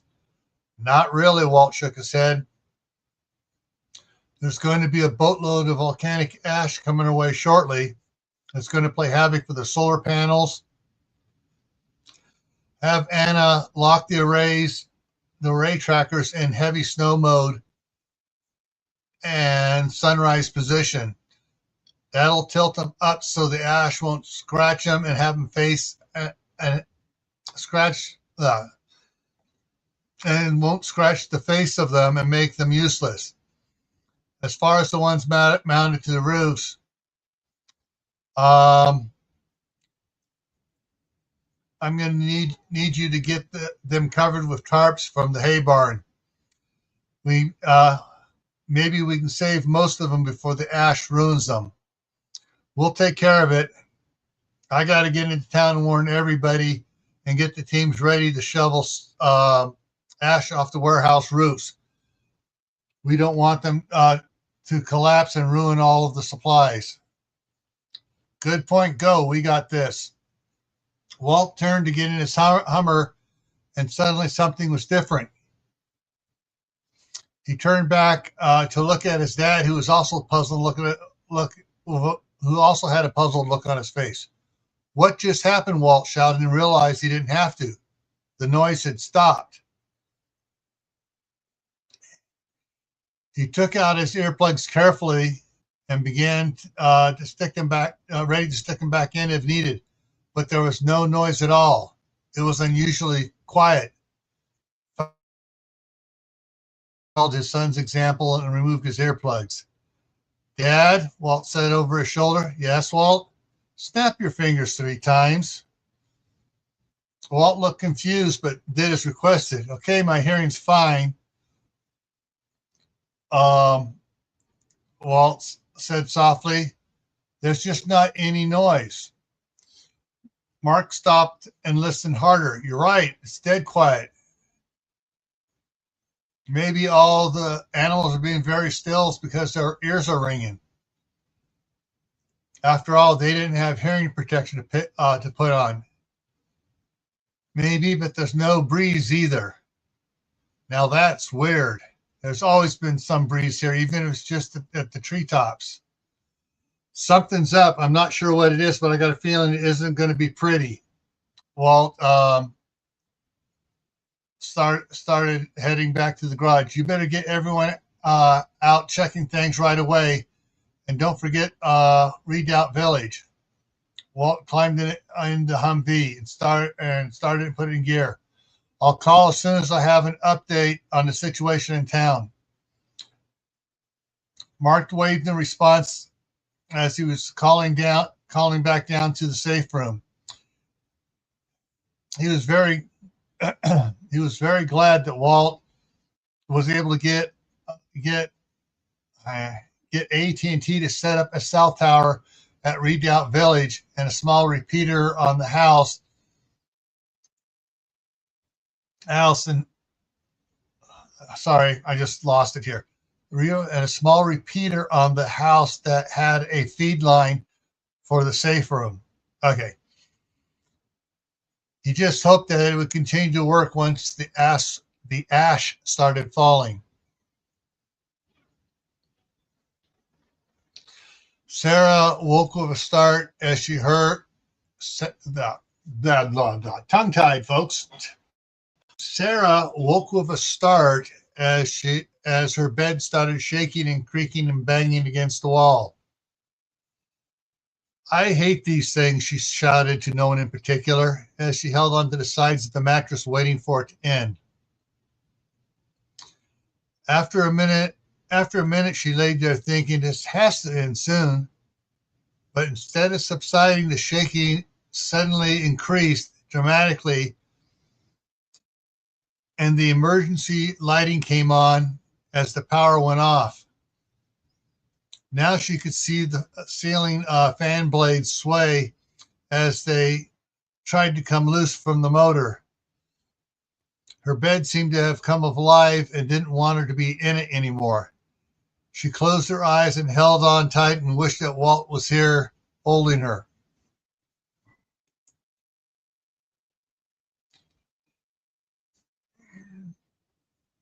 Through the din of the earthquake, she heard sounds of books and other things and her bookcase hitting the floor. Then she heard her mother screaming the names of her and her siblings. Sarah yelled back that she was all right, even though the bed was acting like a mechanical bull. In the hallway, she heard her father grunt and mutter as he was thrown from wall to wall as he tried to check on everyone. Her grandmother could be heard calling for help from a mixed room, and Amber and Lisa were crying in the room next to Sarah's. However, 9-year-old Timmy was the only one not panicking. Sarah could hear him whooping and laughing at it like it was an amusement park ride. Then after another 30 seconds, the shaking started to decrease, and after 20 seconds more, it stopped. Sarah sat up and swung her legs over the side of the bed. She sat there for several seconds waiting to see if the shaking would start up again.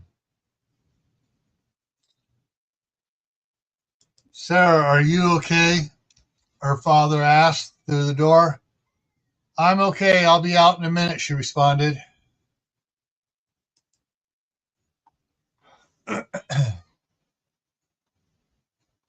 She could hear her father move on to her grandmother and check on her.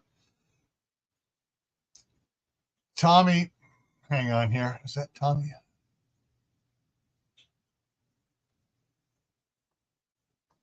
I want to check something here.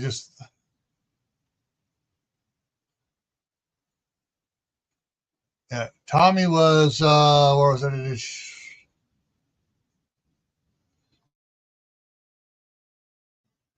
Tommy was still laughing, saying how cool it was. Amber and Lisa had stopped crying now that their mother was with them. She stood up to get dressed and stopped to look out the window just out of curiosity's sake, and went into a panic when she saw Danny's truck across the street. Sarah grabbed her clothes and got dressed faster than she ever had before. She ran through the house to the kitchen, grabbed the spare keys to her grandmother's trailer, and rushed out of the mudroom door to the trailer. She opened the door and almost collided with Mick and Danny. What are you guys doing? Wait a minute, I got to capitalize the letter here.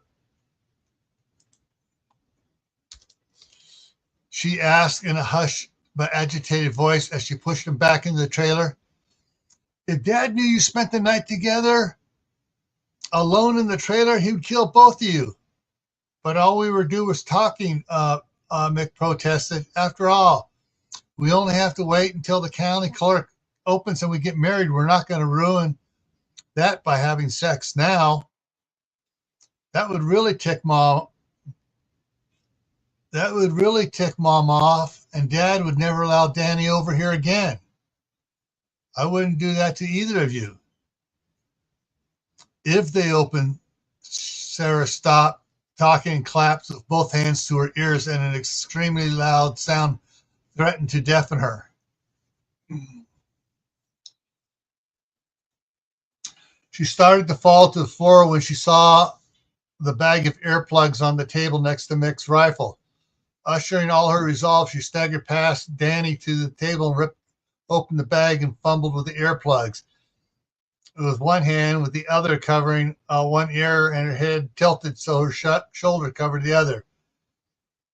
She worked the packet open and rolled the earplugs and stuffed them in her ears. The sound was still too loud to stand for long, but she was able to help Danny and Mick get theirs in. Then she looked for Mick's earmuffs and found them. She tossed them to him and grabbed both of their hands and dragged them out of the trailer into the house. Once inside the house, she found her family on the floor crying in pain.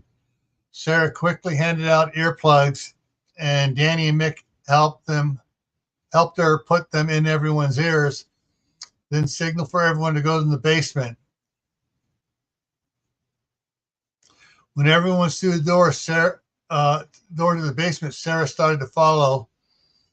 When she got an idea, ran back to the bedrooms, grabbed every pillow she could find. In her room. She grabbed her earmuffs and put them on. They made all the difference in the world. When she had all the pillows, she carried them back to the basement. Squeezing through the doorway, she got to the basement and shoved the pile of pillows down the stairs. When she got to the basement door, she shoved the pile of pillows down the stairs. When she ran back and grabbed her cell phone and the throw pillows from the living room couch, when she got down to the basement, she found that Danny, Mick, and her mother were placing the pillows around everyone's heads, covering their ears. Lisa and Tommy were crying, but everyone was crying the most, but everyone was in some sort of pain, except for Danny, because Mick had made her wear his earmuffs.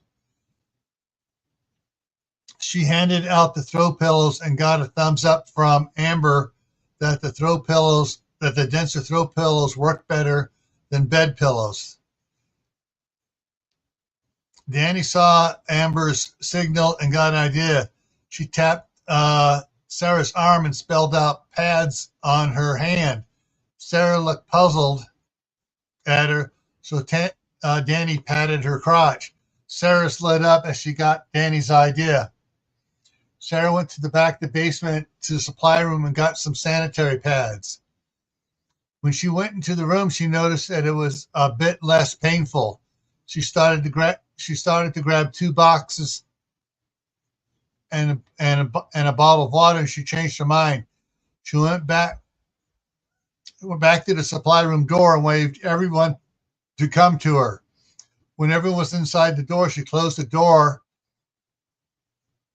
and pointed to her dad to a pile of blankets, and then to the door.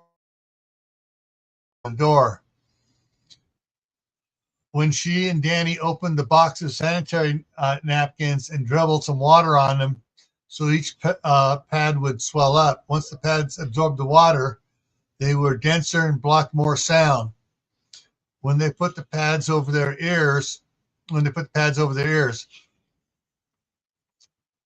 Earl and Mick were the most resistant to wearing feminine hygiene pads, but gave in when Carol forced the pads over their ears and the sound was reduced.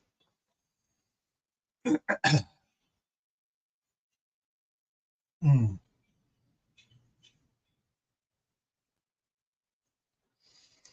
When everyone was feeling a little better,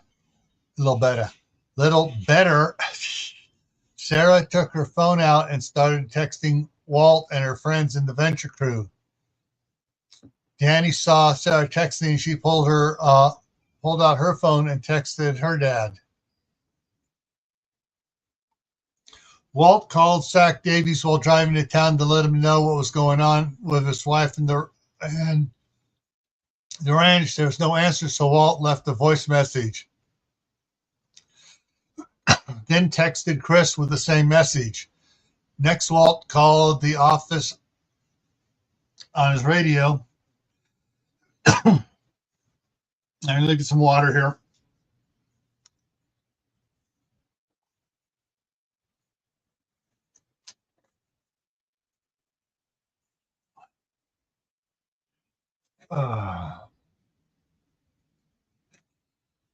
He tried calling the office, but all he got was a busy signal. Then he tried the individual desk numbers. Some were busy, but most just rang, as if he was calling at the same time as someone else. This could account for the busy signals he was receiving, but it's most likely that the handsets had bounced off the phone, with no one to put it back, and no one had put it back on. Let me go ahead and put that. Type that in there.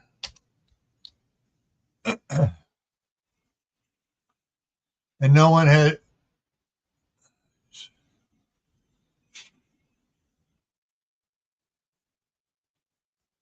Hang on. Got a confusion here on this sentencing here.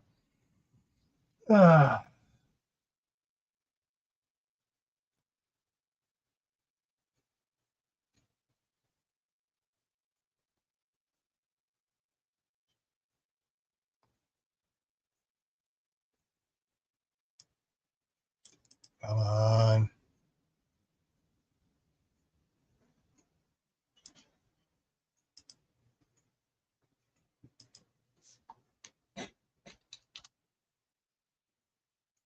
And if no one had put it back on, then everyone might have been injured by the quake. That made Walt worry. He was halfway to town when he saw the power line start swaying. It was another earthquake. Walt pulled the Humvee over to the side of the road and stopped. The Humvee rocked gently for a few seconds, then stopped. Walt called his dad to see how bad it was at the ranch when a text popped up. It was from Sally. Minor quake. You might not even feel it while driving. Walt chuckled. If he hadn't noticed the power line moving, he wouldn't even known there was a quake.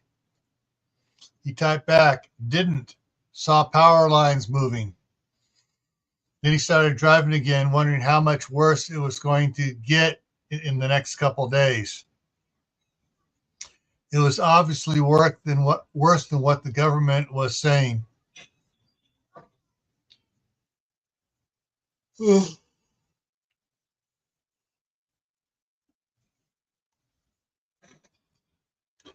When Walt reached the office, there were several people outside shouting at Deputy Gary Wayne, demanding answers as to what the noise was and why they weren't warned about it.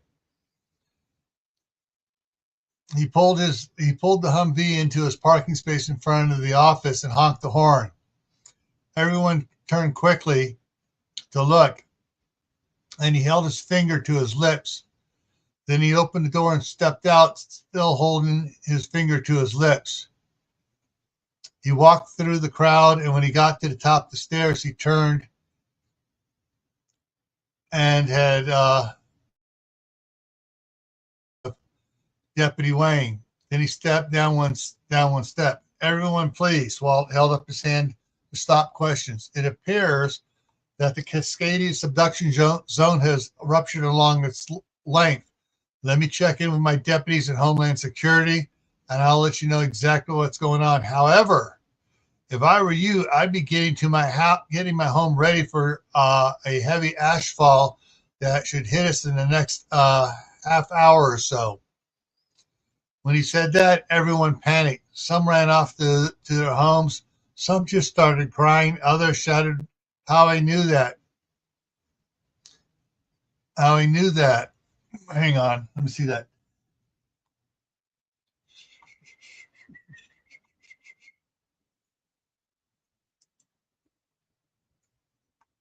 I want to change this up here a little bit.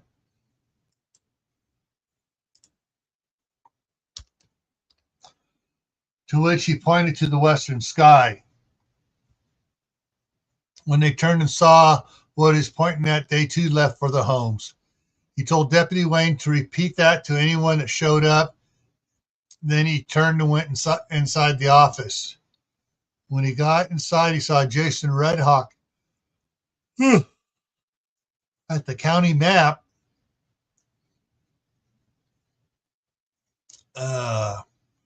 putting push pins in it. To his right, Judy, the dispatcher, who was trying to explain they are only responding to human threat of life calls, walked over, picked up the handset, and told the caller about the ashfall heading away and hung up. Judy, tell everyone that appears the Cascadia subduction zone has ruptured along its entire length, and to get ready for some very heavy ashfall. Walt instructed, and that they need to get their animals under cover or inside if possible, cover wells, springs, water tanks. Then he turned to Jason. What do you have? Jason shook his head. Just about every burglar alarm went off from the quakes and the noise that followed. I have everyone on duty checking out major targets and working their way down to minor ones. There are a lot of people that will have hearing damage, but most of those that we have contacted, right? Most. There we go. Come on. Of those that we have been in contact with had earplugs of some sort and were able to make some hearing protection to cut the noise. Are all of our people okay? Yeah, it's a good thing you told everyone to keep a set of earplugs on their duty belts. They took that to heart and had extras around their homes. Glad to hear it. Any contact from with DHS or Fed or state?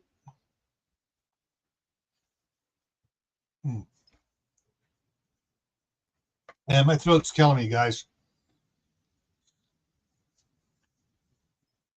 Time for me to get out a cough drop.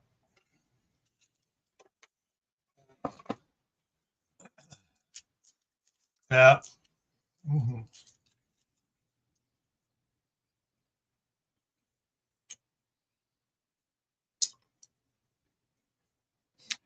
Not Boise, just the 3 agents. Just the 3 agents that were at the trailers. They were pretty bad off. They haven't been able to contact Boise either. I don't think they were storing hearing protection in their office cubicles. Jason surmised. I even tried Colorado without any luck. I guess they are real busy trying to make contact with their agents along the coastal observation posts. You could be right. Try texting every number we got. I'm going to try some alternate communication avenues. Then Walt went into his office. Once inside, he took out his cell phone and called the Secretary of Homeland Security on his private number. To Walt's surprise, he answered the phone on the second ring. Yes, Sheriff, what is it? Sir, what do you know about the current status of the Cascadia subduction zone? I haven't heard anything about it yet. Hang on a second. Walt could hear him ask his staff what was going on with the zone.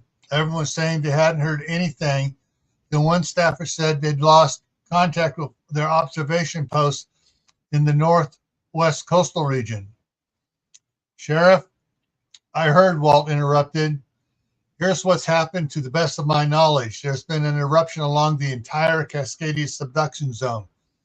I can see the orange glow in the sky from California to Canada. I'm expecting heavy ashfall here in 2 to 3 hours at the latest. There was an extremely loud noise that was well over 120 decibels, which started about 5 minutes after the big quake started. We are currently experiencing earthquakes in the 4 to 5 point ranges. My office is up and running, but we have not been able to contact Boise. Are you sure about the Cascadia subduction zone? The secretary asked with great concern. As far as I can be, Walt explained. We were in contact with family friends in central Washington that were headed this way when we heard a loud noise over the radio, then lost contact. Several minutes later, we were hit with a loud noise. It sounded like a broken steam pipe roar that lasted for about 40 minutes or so. Then it suddenly stopped. We regained contact with our friends that reported that Mount St. Helens is still intact, as is Mount Rainier is still intact, as is Mount St. Helens. The sky in the west looked like a sunrise when it was still dark in the east. I don't know what else it could be, sir. Thank you for the information. Thank you, Sheriff, for the information. We'll get on it and see if we can raise Boise. Thanks, Sheriff. By the way, the noise was ear damaging at my office. If we didn't have earplugs and earplugs and earmuffs close by, I wouldn't be able to hear it all. So Boise might be deaf. Thanks. We'll work on that presumption when trying to contact them and our observation point post. I will update WebUC as I get information. Thank you. Talk to you later. Goodbye. Bye.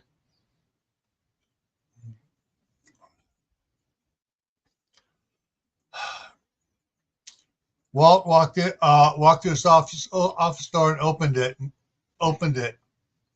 Hang on, I got to capitalize that word.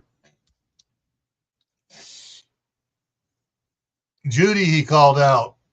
Yes, Walt, she answered from around the corner. Can you activate the emergency radio message and broadcast a message about the Cascadia subduction zone and the incoming ashfall? Sure thing, I'll do it right away.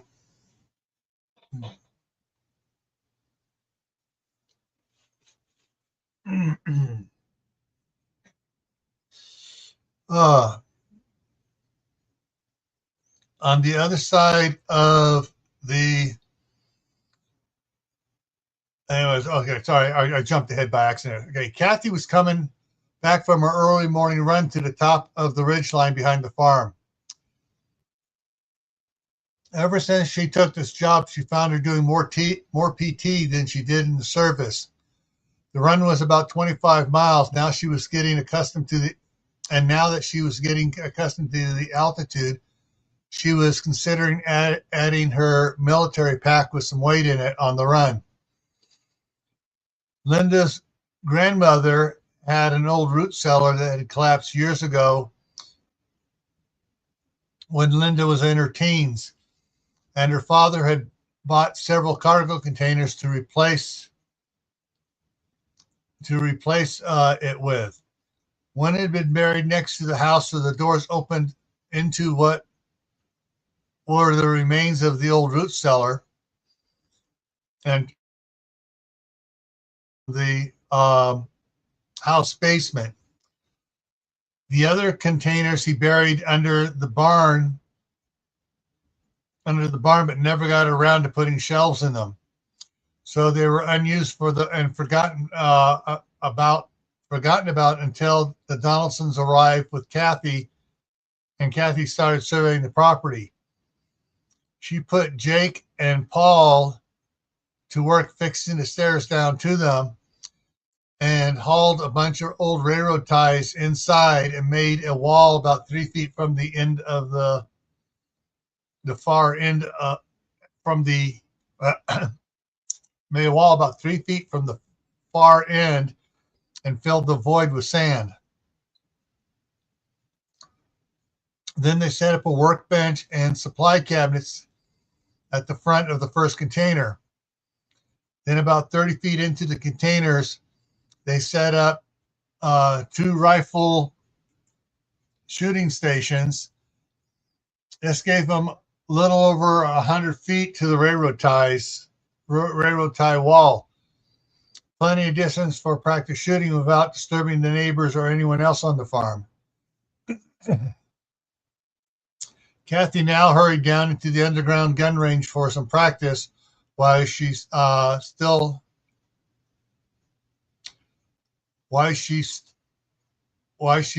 still tired from her run. This was part of her own personal combat training routine to hone her skills of weapon control while exhausted. Before her run, she had set out several different calibers and styles of pistols and rifles. She didn't believe in the adage spray and pray, that there was spray and pray. There was too great of a chance of hitting the wrong target, just totally missing your target and wasting ammunition, or being hit by a ricochet. When Linda's father had buried the cargo containers, he'd poured 6 inches of concrete around them to give them strength. This also made them an echo chamber, so she made a rule that whenever anybody was shooting that they had to wear 2 sets of hearing protections, earplugs and muffs, and earmuffs. She was just starting to shoot when the earth lurched and rolled. Earthquake, she said. Hang on. Capitalize that word. She said, even though there was no one to hear her. Then she smiled. Might as well take advantage of the shaking, and quickly started shooting. She went to two reloads on the 4 pistols before the big shaking started. When it did, she hesitated for a moment, then finished off with the Smith & Wesson 500 and switched to the rifles. Took the chance and switched to the rifles.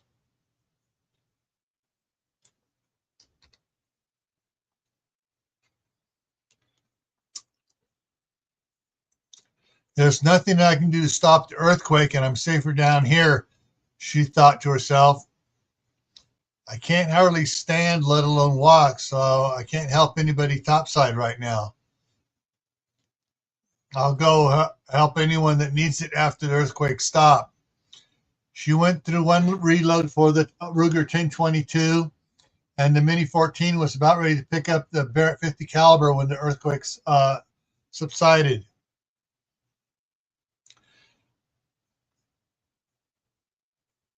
She sat up and went through 3 magazines on the Barrett, then moved to the Shiloh Quigley for 6 shots. 7 minutes later, when she was finished shooting, she double-checked all of the weapons, double-checked that all the weapons were emptied and the bolts or slides were open. Then she headed downrange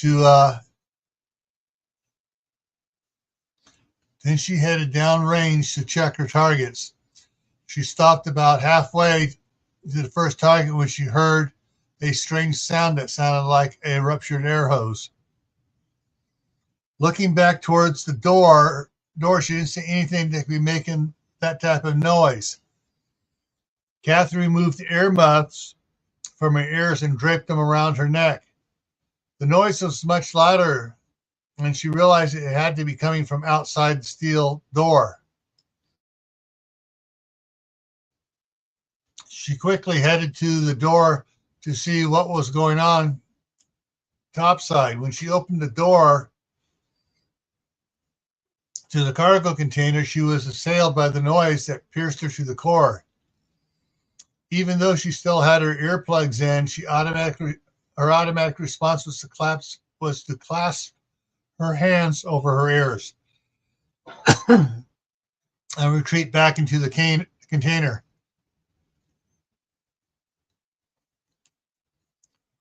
The first thing Kathy did after she retreated to where weapons were was to put the earmuffs back on.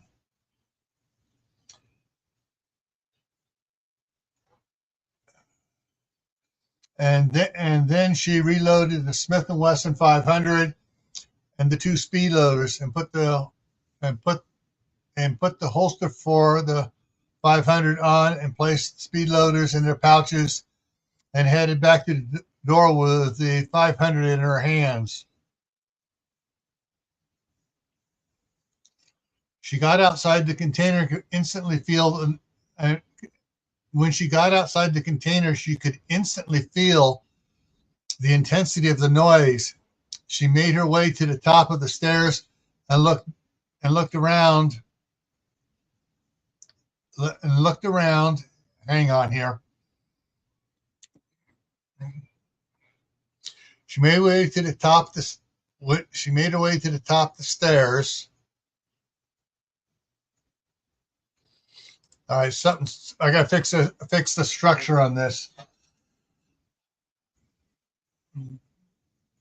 All right, looking out, I'm trying to work this one here out. Oh.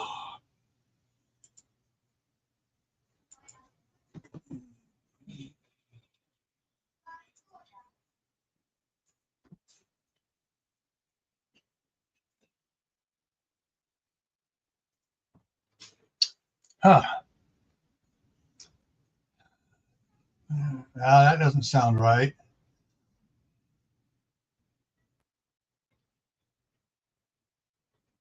There we go. I got the way to make it sound right.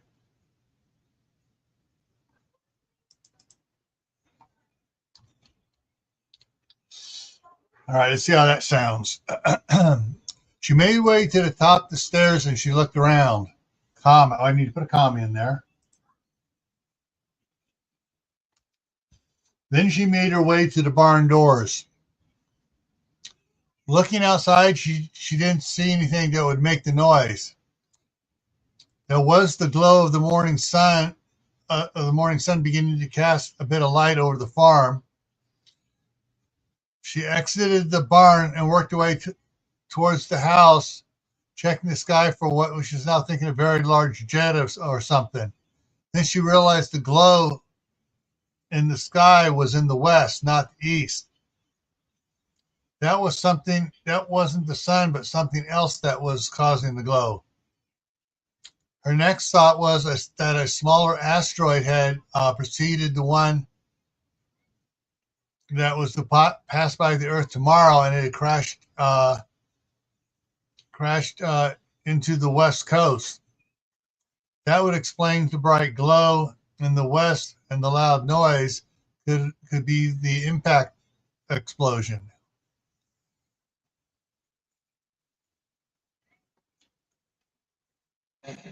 Oh man.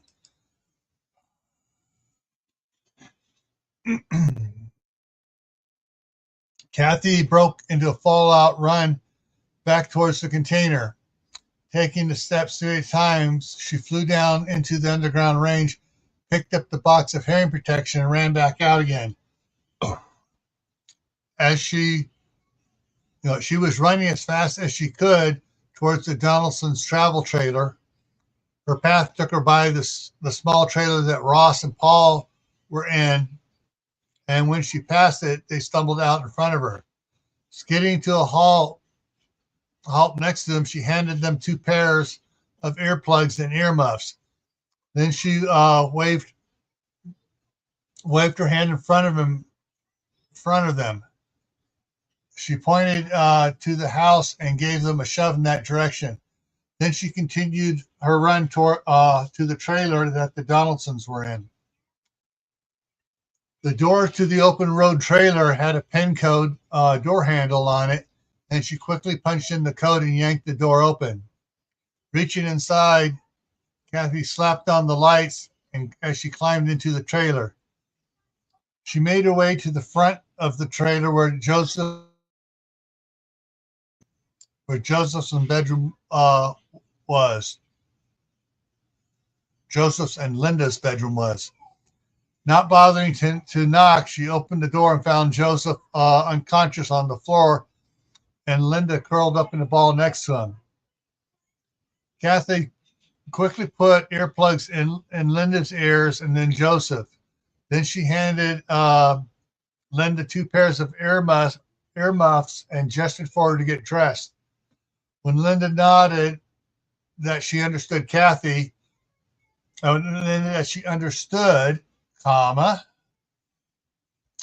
Kathy turned to find the children.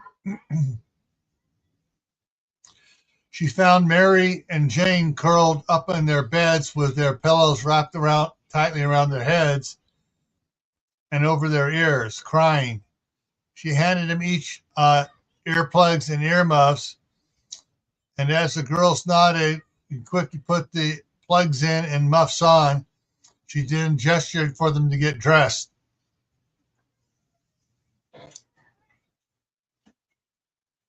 In Jake's room, she found him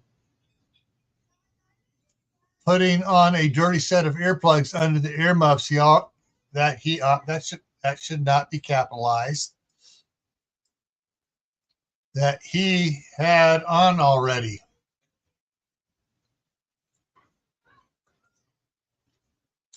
He had worn the earmuffs around his neck when he left the underground range the night before and didn't bother to return them. He gave her a thumbs up when he saw her. She waited for him to follow as soon as he got dressed. Then she turned around, left his room, and headed back to Linda and the unconscious Joseph. She stopped in the kitchen and grabbed the first aid kit, then continued to the master bedroom. Linda was tying her bootlaces when Kathy entered, and Joseph was still lying on the floor. Kathy moved to him with the first aid kit and knelt next to him. She noticed a red mark on his forehead and waved at Linda and pointed. Linda reached up and pointed to a dent in the ceiling above the bed. Kathy nodded and took a smelling salt packet out of the first aid kit, broke it open, and she waved it under Joseph's nose. After a couple seconds, he started to stir.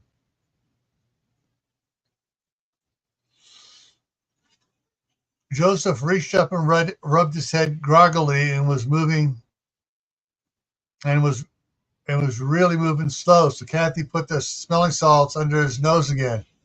His eyes popped open wide as the smelling salts did their thing. He sat up.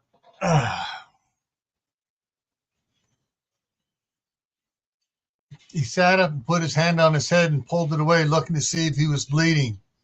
Seeing number, he staggered to his feet with Linda's and Kathy's help. Kathy snapped her fingers in front of both of them, even though they couldn't hear the snap, got their attention. Then she wrote on her palm with one hand, "Go to the barn gun range." When they nodded that they understood, she went back to check on the children again. Hang on here. Again.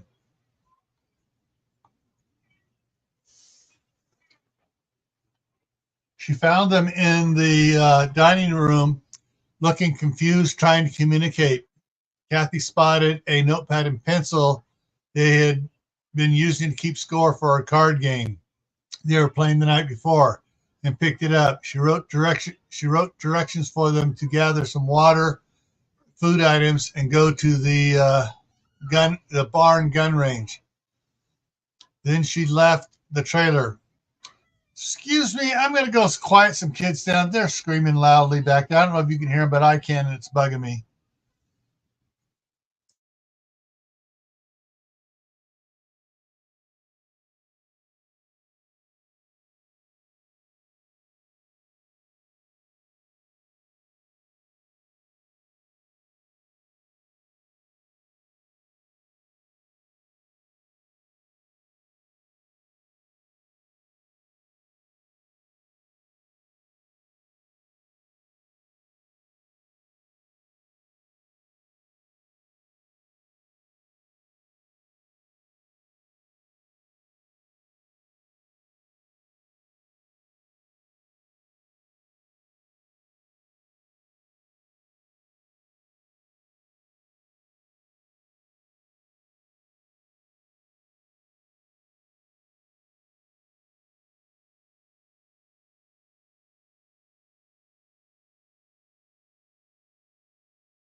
Yeah, they were fighting over Legos.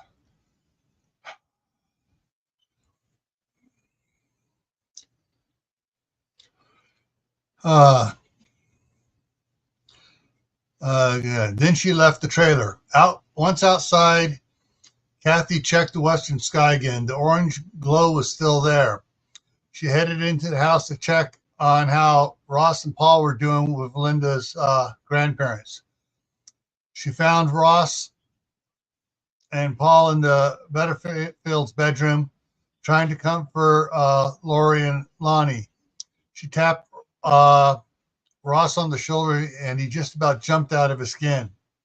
She mouthed sorry to him and showed him the notepad where she had written everything that she had done and seen so far.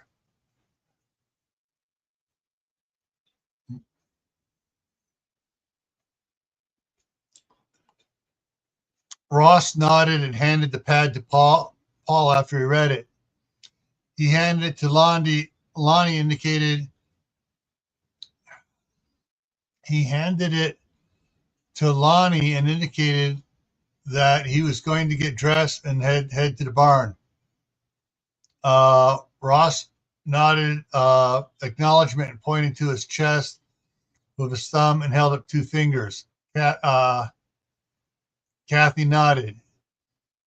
She took the notepad back from the Butterfields and wrote on it, asking them if they were able to get dressed and move to the underground gun range. They nodded. They were, and Lonnie shooed Kathy out of the room. Outside, Kathy saw the Donaldson children carrying some food and water to the barn. Linda was carrying some blankets. Joseph was carrying some radio gear from the trailer. Kathy stopped to look at the western sky one more time. It hadn't changed since the first time she saw it. That didn't seem right. She expected either to get dimmer or brighter. It just stayed the same. Something just like something she'd seen before, but she couldn't remember.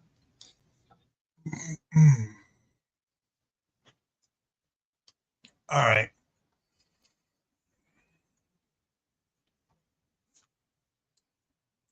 Paul came out of the smaller trailer carrying his go bag and a Mossberg 500 cruiser in 12 gauge. He walked over where Kathy stood and looked at the sky. He held out the Mossberg for her to take and took the notepad from her. He wrote on the pad and gave it back to her. That looks like the night sky over Khalil, however you pronounce it. Hang on. Things got messed up here. That quote mark is in the wrong spot. There we go. Now it's right. That's it, she shouted at him as she swapped the shotgun for the notepad and took off on a run towards the barn. Kathy ran upstairs to her bedroom and grabbed her laptop. Then she went down the stairs and into the buried containers and closed the door behind her. She hurried over to Joseph and took her earmuffs off. Seeing that she is able to remove her earmuffs, he did the same. Can you hear me? Kathy shouted. Joseph shook his head a little and pointed to his ear. He started to remove the earplugs, but Kathy, hang on. Earplugs, but Kathy stopped him, shaking her head, and held up a notepad. Writing on it frantically, Kathy scribbled, "The orange glow outside is from a volcano. It must be a huge for the sound of the eruption to be so loud and last so long." And then showed it to Joseph. He took the pad and wrote back, "I think you're right about the volcano, but not just one." Kathy's heart dropped to the bottom of her stomach. She took the pad back. "Yell at me, I might be able to hear you."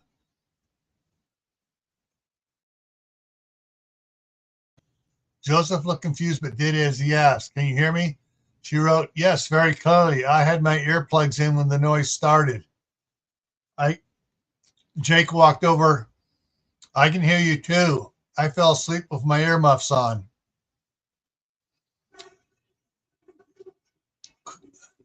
Kathy quickly wrote that on the pad and showed it to Joseph and Linda. Then she wrote, "It may be an hour or so before your hearing returns."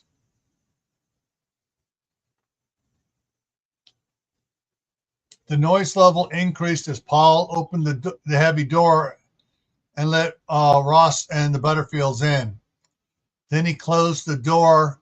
When he closed the door, the noise level dropped again. Kathy went over to the door and inspected it more closely than she had before. It had a short 3/4 inch plot.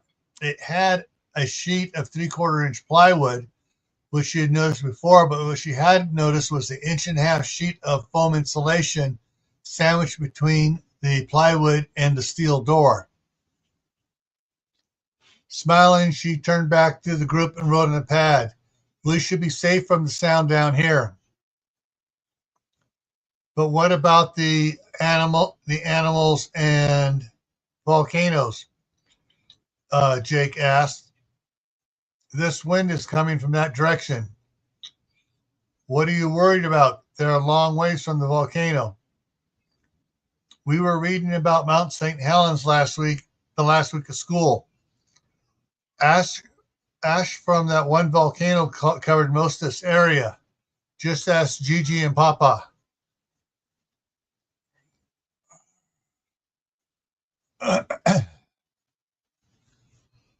Let's see here.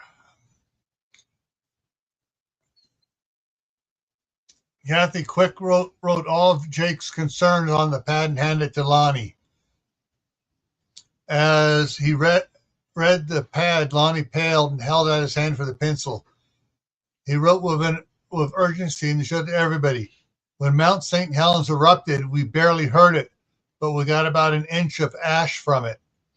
With this much noise, it would have to be 5 or more volcanoes in a massive and continuous eruption, and that could dump a couple of feet of ash on us. Hopefully the noise will quit before the ash gets here so we can try to get ready for it."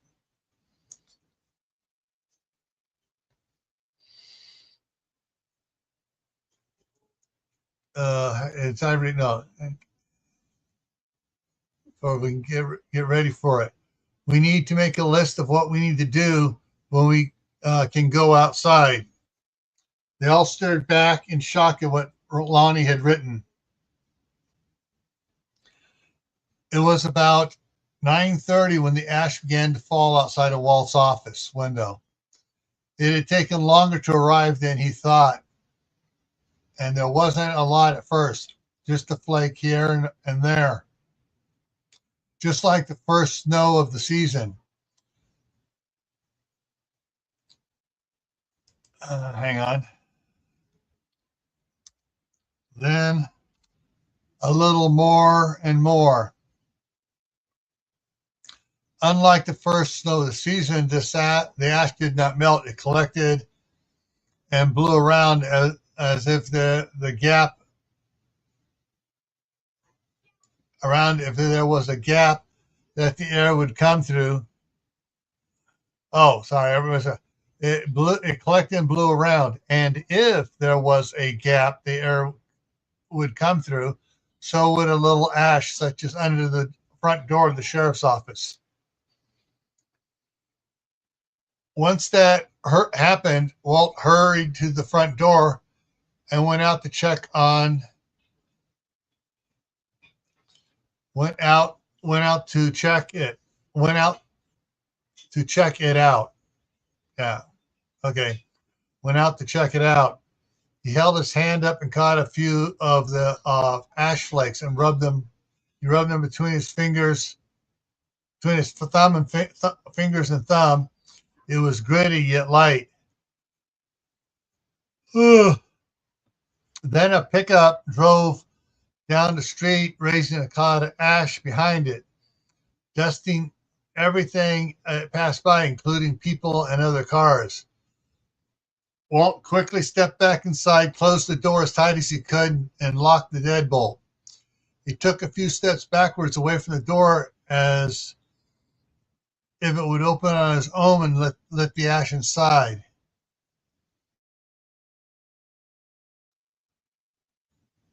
But it didn't have to open. The ash just came in under the door.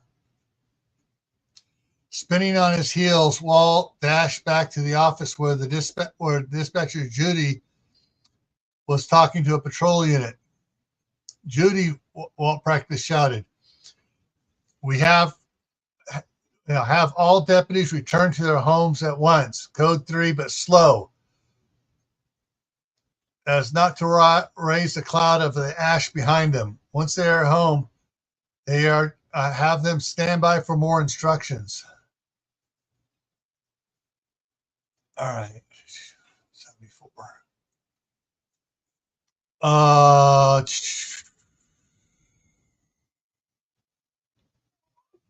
right. Does that include Chris and Nelson at the DHS depot? Walt thought for a second. Chris and Nelson were the only two guarding the supply warehouse and the DHS families. Chris was an only child, and his folks had moved to Arizona for his dad's health. Nelson likewise had no family in the area to worry about. No, have them stay put. Add to the message that anyone who tries to go out in the ash needs to wear. Hang on. Add a message. Add to the message that anyone who goes out into the ash needs to wear a dust mask. Walt turned to Jason Redhawk. Update the emergency warning message with a warning that no one should be driving. That driving in the ash will cause engine damage, and you could and if you have to drive, all speed limits on the road are now 5 miles per hour. If you must go out in the ash, you need to be wearing a mask. Okay, hang on. Let me check, see how much farther I got to go. Let's see. So I'm on page 174. This is, I got a ways to go. So I'm going to go back to page 174 here. Yeah, I got a ways to go here. My voice is giving out. 179, 78, 174. All right. Tell you what I'm going to do. I'm going to wrap it up now, and then maybe this afternoon I will come back on for another hour or so and finish it and get us up into the beginning of chapter 8. But yeah, my voice is really starting to hurt, so I'm going to give it a rest now.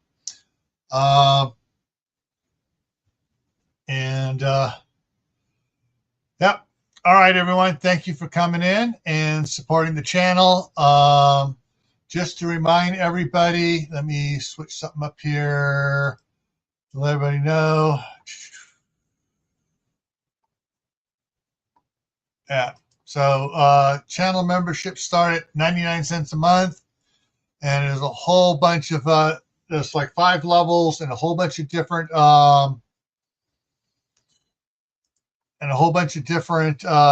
perks for each level. So check it out if you can, and if you're willing to support the channel that way. And I will hopefully see you guys in about 4 hours, and I'll come back on for an hour and a half to finish this up and get into chapter 8. All right, take care, and I will see you guys around.